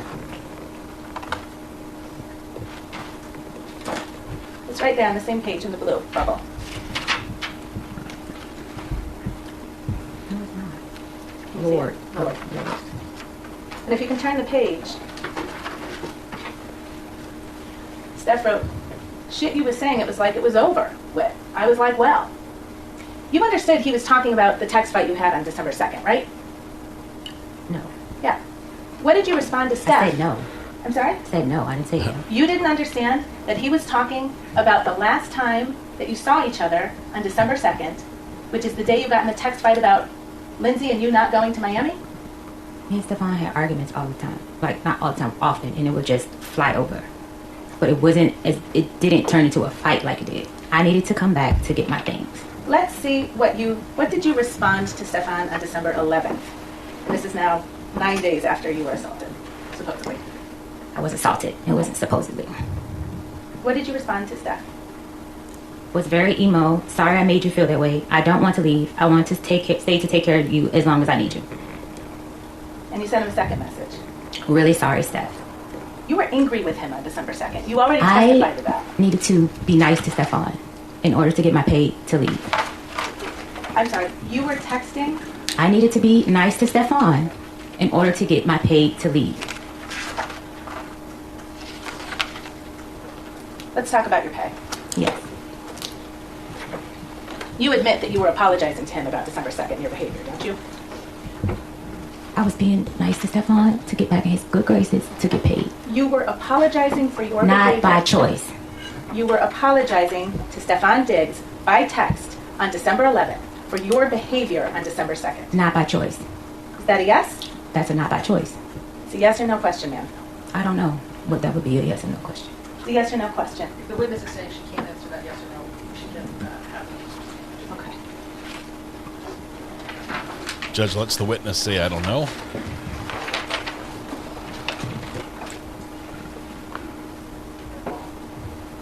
All right, so your claim, I guess, is that Steph owed you money. It's not a guess. Stefon did back wages. You were Wages paid- owed. You were It was paid- wages. I think you should use the correct language. the correct language It's for your wages. civil lawsuit? I don't have a civil lawsuit. You were paid $2,000 per week to cook for him, right? Yes. And if you used your own money to buy groceries, you were reimbursed for that. Yes. And when you were hired to work as Steph's chef, you didn't have to fill out a job application, right? As stated previously, me and Stefon had an interpersonal relationship that was professional. So is that a no? I did not. I don't know how to answer that question. Yes Did or you fill no. out a job application? I don't know how to answer that question. Yes or no. Ma'am, did you fill out a job application? No. Yes or No. Next question. You didn't have any employment contract or anything? Yes, we did. Did you sign a written employment contract? We had a verbal text contract. Okay. You didn't have to interview with anyone to get the job, right? He knew my skills. So on December 1st, this is the day before you say you were assaulted, you submitted an invoice to be paid, didn't you? Yes. And can you explain to the jury, so you weren't just automatically paid? I was supposed to be. They sent maybe 2 automatic payments, and then the rest was I would have to go through Sunny. Right. You'd have to confirm with Sunny you worked that week, right? I would have to, not to confirm, I lived there, so it was never a confirmation. She was there a lot too, right? No. Okay. So you did have to confirm with Sunny if you worked there or not. Not that I worked. I had to confirm with Sunny my reimbursements. I lived there. And on December 1st, what you did was you took an invoice for money you claimed you were owed, right? It's not a claim, it's money that I was owed. You submitted an invoice on December 1st for payment, right? I don't recall. I don't know the exact date. I can't anymore. This is driving me nuts. She cannot answer a question.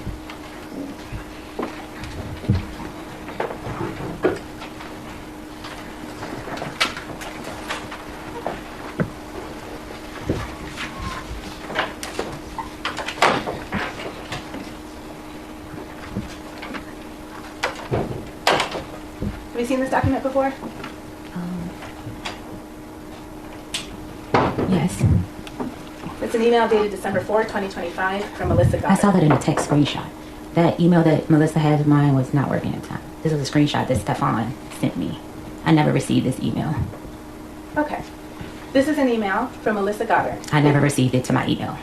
Did you see the text of this message before? I seen a screenshot similar. I You can't know- recall You know the you exact have. message. Would you like me to give you a document to Sure. refresh you? Yes.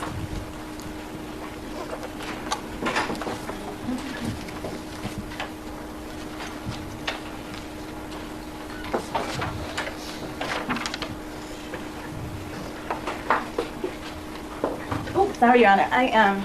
If you want to give the jury a break, it's just going to take me a couple of minutes. Why don't we just take a 5-minute stretch break? Thank you, Your Honor. Just don't have these time. We all stretch. 5 minutes. All right, jurors can step down.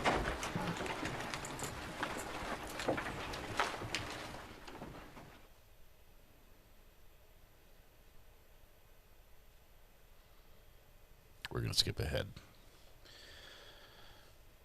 Just a little bit.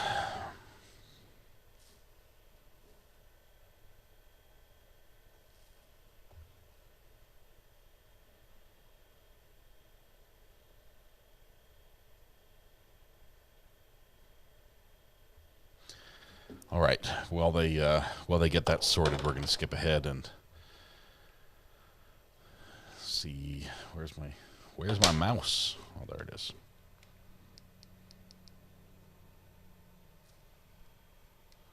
Someone's calling me.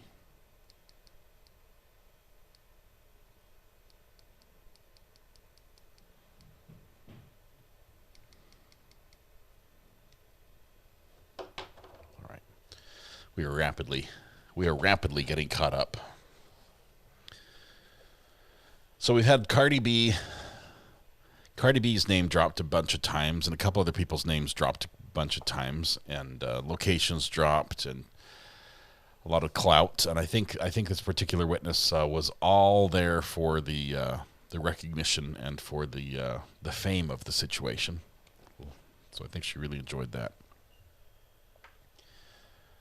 Let's see, do we have any more? What? All rise. Calling quorum's back in session. May be seated. Front of the Walmart. were just looking at an email, and you didn't remember, you said you hadn't received it in that form. If you can turn the page, did you see the invoice? Yes. And that was your invoice, right? Yes. And you said on that invoice dated December 1st, right?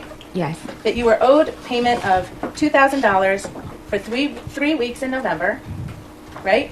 Yes. And you were owed grocery reimbursement for $3,179.06, right? Yes. And that was what you submitted to get payment. Yes. And you said you didn't receive this email, but you remembered getting it by text message, right? Yes. Okay. And so you have read, and you remember seeing the substance of this email, true? Yes. Okay. And this is a response to your invoice, right? I don't recall because Stefon was refusing to pay me for the week he sent me home. Well, Melissa Goddard writes on December 4th, I appreciate you may not have received this on December 4th, but she writes, "Thank you for providing an invoice. I've attached a readable PDF." Hearsay. Okay.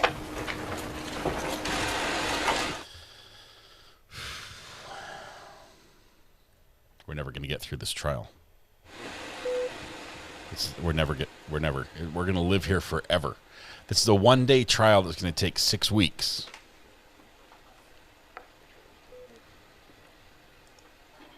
Just there for the vibes. Oh, yes. And it turned out, Ms. Adams, you had gotten paid for 2 of the 3 weeks that you said you hadn't gotten paid for, right? This is missing a whole lot of stuff. It's a yes or no question. I can't answer your question correctly without the proper evidence. Your Honor, may I approach? You may. See if they can force her to say that she got paid for 2 of the 3. Do you recognize this document as text exchanges between you and Sunny?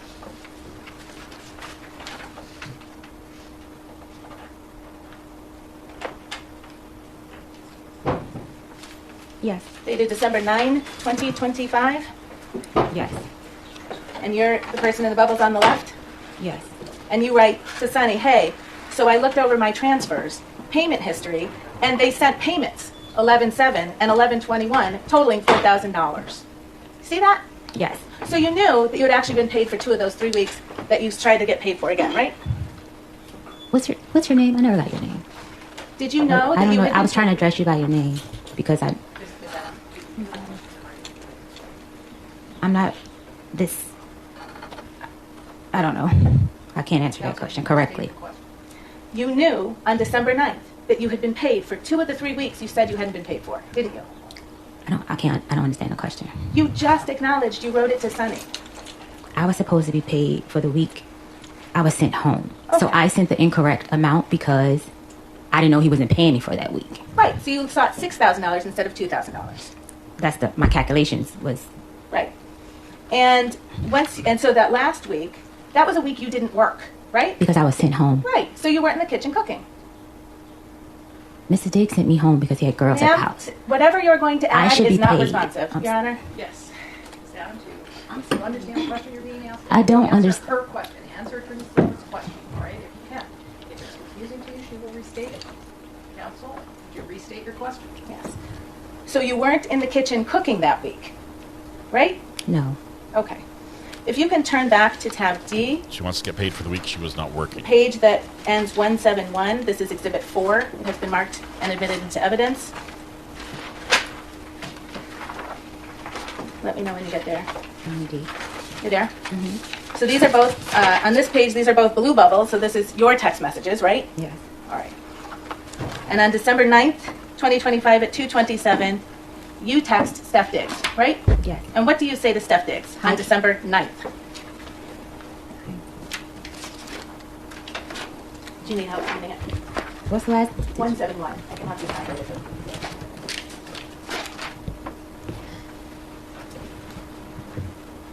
I said, can she call? I'm sorry, the second text message. They're Read the so second far text past Yes, that please. now. Without reading the You messages can read before? the first and we can talk about who you're asking about. We're That's talking fine. about money now. I was told to contact Melissa about my pay. Okay. So I responded, can she call me or can I call her? And Melissa, just to the record's clear, is Melissa Goddard, right? Yes. She's Steph Diggs' bookkeeper. That's what I was told. She's the person who wrote that email on December 4th informing you that you had been already paid for 2 of the 3 weeks you were looking for, right? I didn't receive that email. Understood. So you were asking if she could call you or you could call her, right? I was told to You were reach out told to you her. could talk to her, right? Yes. And you never called her, did you? Yes, I did. What did you say in the second? I asked him for the number. I'm sorry. And I what asked him for Miss Melissa Goddard's number. the number is right on the email that you got in text form.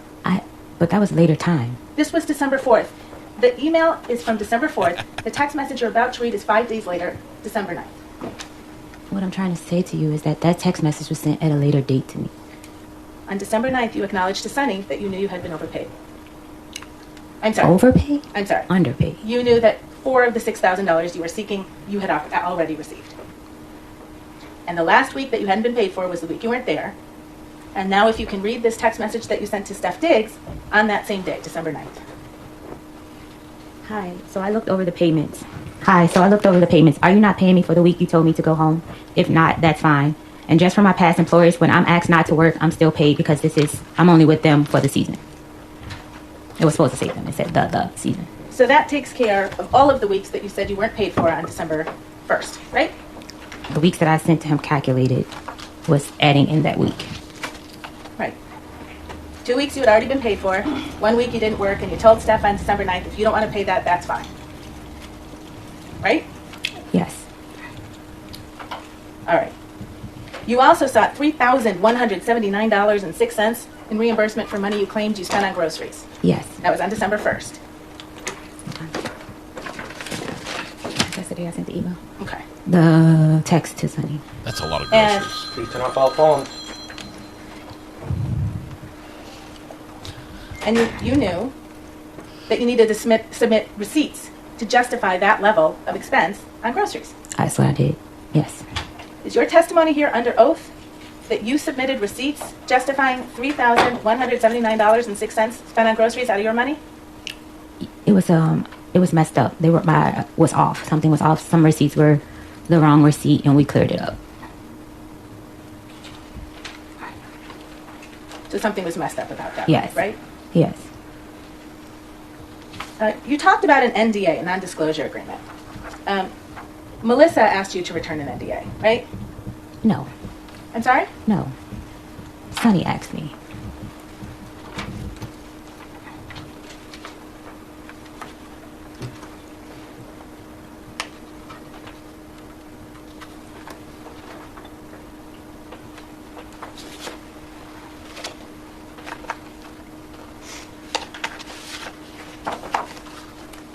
You received an email from Melissa Goddard on December 13th, right?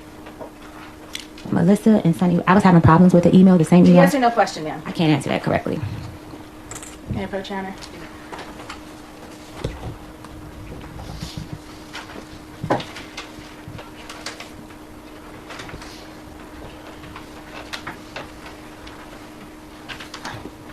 Do you recognize that as an email you received from Melissa Goddard on December 13th?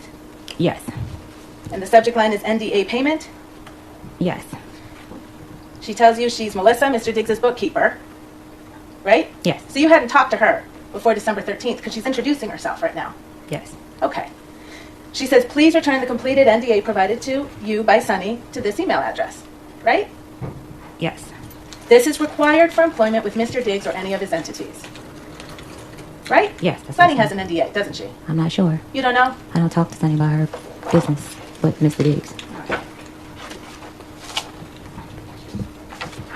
Oh, do you have a text exchange where you talk about Sunny's NDA? You had some text messages with Mr. Diggs on December 13th, right after you got that email, didn't you? I don't recall the date. I would like to see. Let's go back to Exhibit 4. It's tab D, page 195.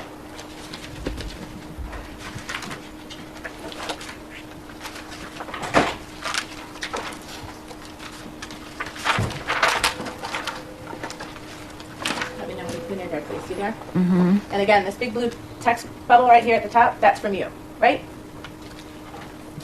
Yes. Okay. And you write to Steph on December 13, 2025, you sitting here playing in my face. It's 700 some comments and none saying you effing Lindsay. Not a one. So if I told someone that, why it's not in a blog, you're still talking about that blog, that anonymous blog that caused you to get mad at Steph on December 2nd, right? When he chose to believe Lindsay over you.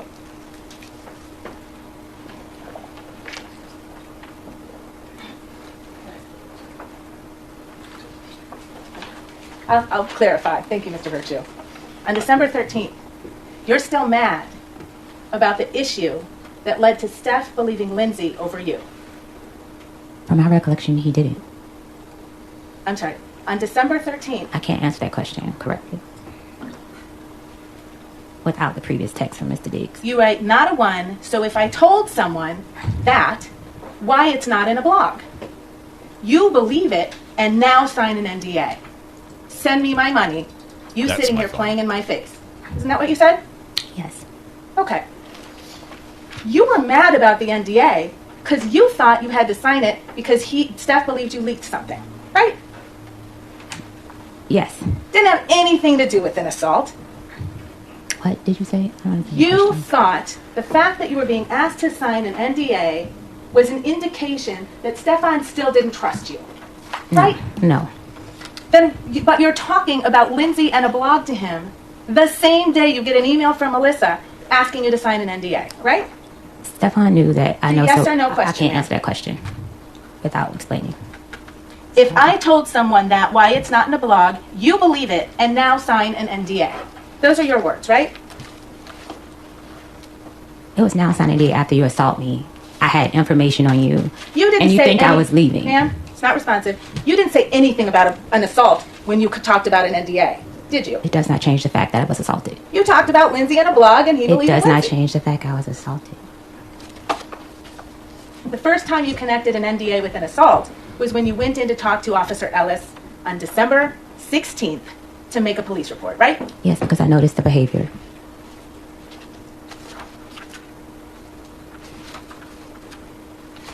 And that was the same officer that you didn't need to be honest with about some of the details about your relationship with Steph, what happened on December 2nd, when you left your position, why you went back to his house on December 9th. True? I don't understand the question. Can you repeat it? All of those things I don't that understand. you said to Officer Ellis on December 16th were not true. You had a fight with Stefon Diggs on December 2nd over text about Lindsay and a blog and him believing Lindsay. Not about money, right? It was about money. The last text that I sent to Mr. Diggs was about money. It was a bit of a compound question. Yes. It's true, Your Honor. I will. Let's turn back to the text messages between you and Steph after you sent that text message to him on the 13th, connecting the NDA with Steph's believing Lindsay. I didn't say believe in Lindsay. You and Stefon got in another text argument about that issue, right? And if you could turn to page 201.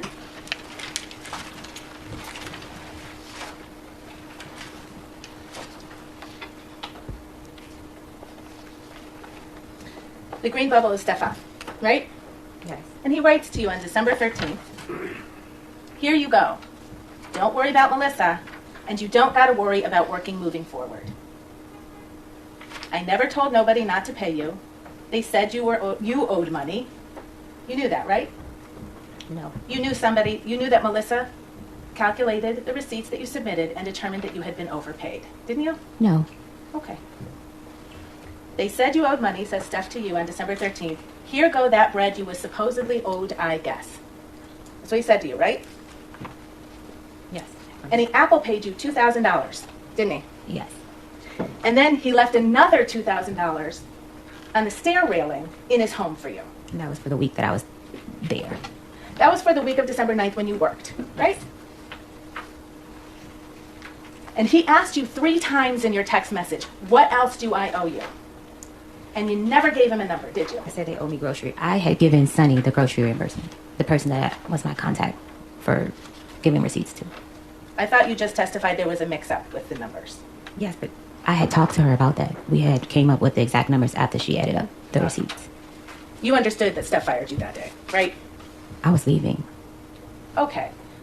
But you waited until he told you don't have to work here anymore, and he paid you $4,000. I came back for my money because I didn't have money to leave. So the record's clear. You came back on December 9th. To get my money that I was owed. You worked. And then on December 13th, Steph told you didn't need to work there anymore. Right? I'd already had in my mind that I was quitting.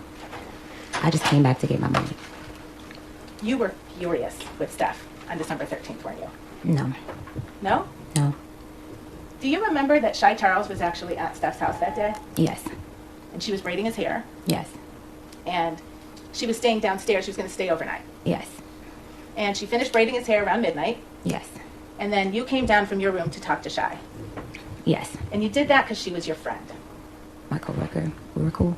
And she's the person you spent that week in New York with. December 2nd, the day you were supposedly assaulted, until December 9th, when you came back to the Dedham house, right? And you sat with Shy and you talked to her until 3 in the morning, didn't you? Yes. You told her you were finished with Steph Diggs, didn't you? I told her in the middle of the week I was coming back to get my money, and I was trying not to be there when she came to braid his hair. You made Shy a kind of confession in that conversation, didn't you? A kind of confession? Yeah. You told her Steph was going to pay. No, I did not.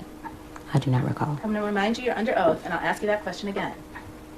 Did you or did you not sit with Shy Charles on December 13th, a few hours after you were fired from your job, and tell Shy that Steph Diggs was going to pay? No.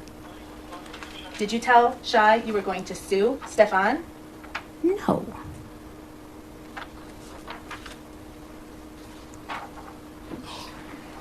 That look. That has to go on the thumbnail. So after you were fired on the 13th, you stayed in the house, I think you said 2 more days, right? I wasn't fired.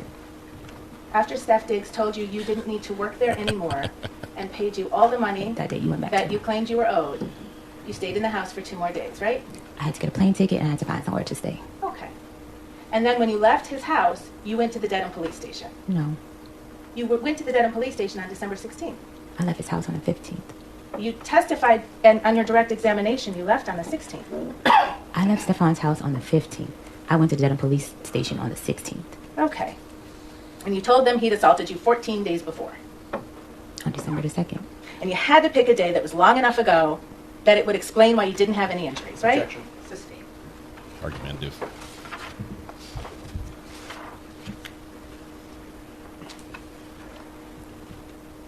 Part of the lesson you were going to teach Steph was to make a false police report. Is that true? Objection. Well, I'll ask a different question. Your report that you made, it's missing a lot of detail. Would you agree? Yes. I was afraid to tell the relationship between me and Stefon Diggs. It's missing more than that, No, right? it's not. In your opinion, it isn't. Okay. It's missing more of the text that was shared in the morning. Okay. It would have exposed a lot of things, and I still was trying to protect him and myself. Right. You actually recanted your own statements, didn't you? No. I can't. So you know the criminal complaint in this case issued on December 29th. She doesn't know what that is.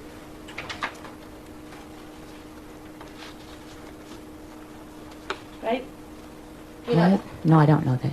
Well, you're the complainant in the case. Is it your testimony you weren't notified that this case was going to be brought forward to court? I don't recall. I don't. It was big news.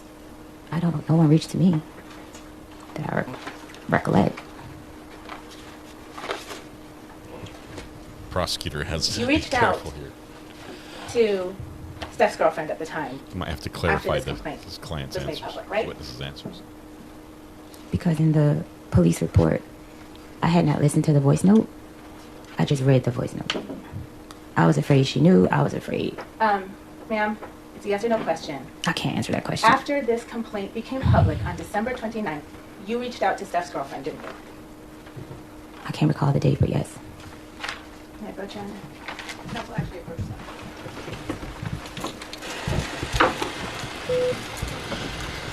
May I approach on it? Actually, y'all get up here. Y'all get up here, because I've had enough. Judge saying it's 6 o'clock. Let's wrap this up for the day. Holy smokes. Holy smokes. What a, I'll say it. In my opinion, probably one of the worst witnesses we've ever watched. And I don't know. This might have happened. She might have like a be. All right, jurors, we are going to be recessing for the day. And I want to remind you not to discuss this case with anyone, including your fellow jurors, family members, or friends. And I also want to state you're not to allow anyone to discuss this case with you or in your presence. I'm going to ask you not to stop in the public areas of the courthouse, to leave the courthouse directly, and then tomorrow morning to return directly to the jury room, all right? And again, you must not read, watch, or listen to any news accounts or media reports about this case, and you must not conduct any independent investigation of any kind, including on the internet or otherwise. So please keep an open mind, do not form or express any opinions about the case until it's submitted to you for your deliberation. We will resume tomorrow and ask you to be in the jury room by 8:45. All right? With all of that caution, have a nice night, and thank you for your attention. All right, jurors can step down this way, please. As the jurors step out, let's give them a minute, see if they need to deal with anything after court today.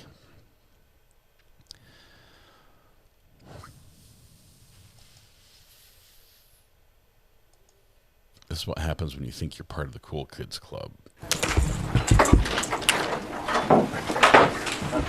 She's leaving. Judge is bailing. We done. All right. So now we're caught up with today. We got everything done. I'm not sure if I regret this or not. Yes, Tumwater Troy, we caught up. I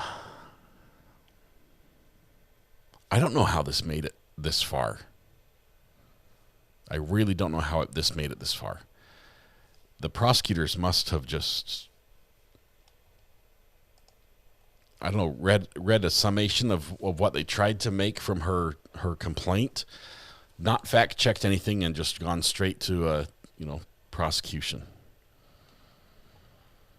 There are so many contradictions in her own story. We have not even started with the why did we not talk about the right hand on the right side? His right hand, the right hand side of my face. His right hand, my right side of the face. It's a crossover.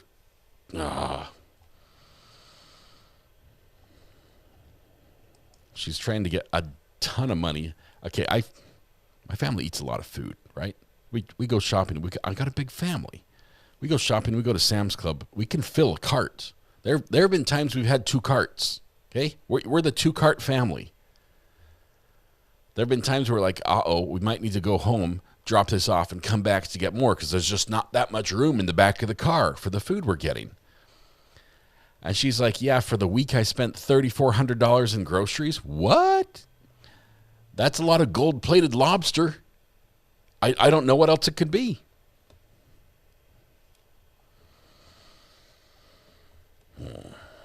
I just growled. Sorry, did I growl out loud?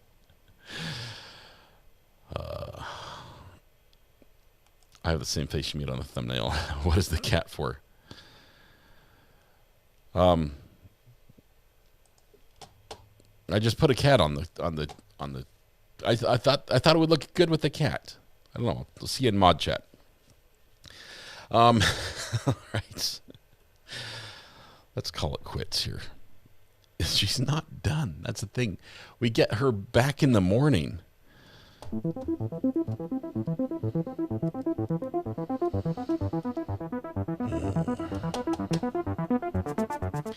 Wednesday morning, I've got to run. I've got to run and run an errand to go let a guy in a building in Kinston, North Carolina. So I'm going to drive down there, be there by 8:30 in the morning so he can fix the printer issue I went down, tried to fix over the weekend, couldn't fix. And then we'll see if he can get it working or something. So we might have a late start on Wednesday, but we'll be going there anyway. So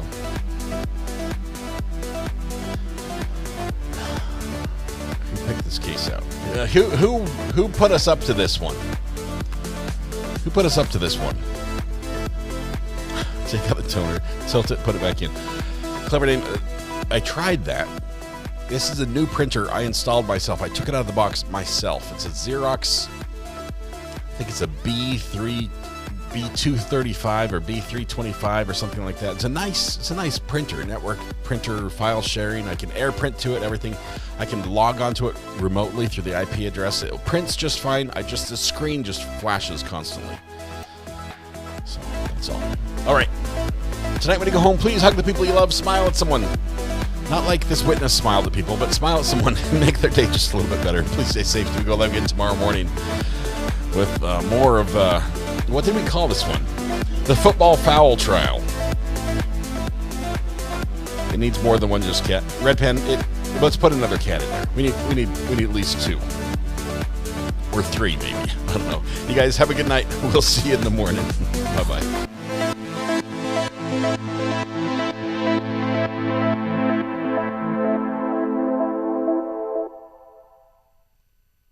There's nothing in the order that restrains you from talking to cats. Thank you.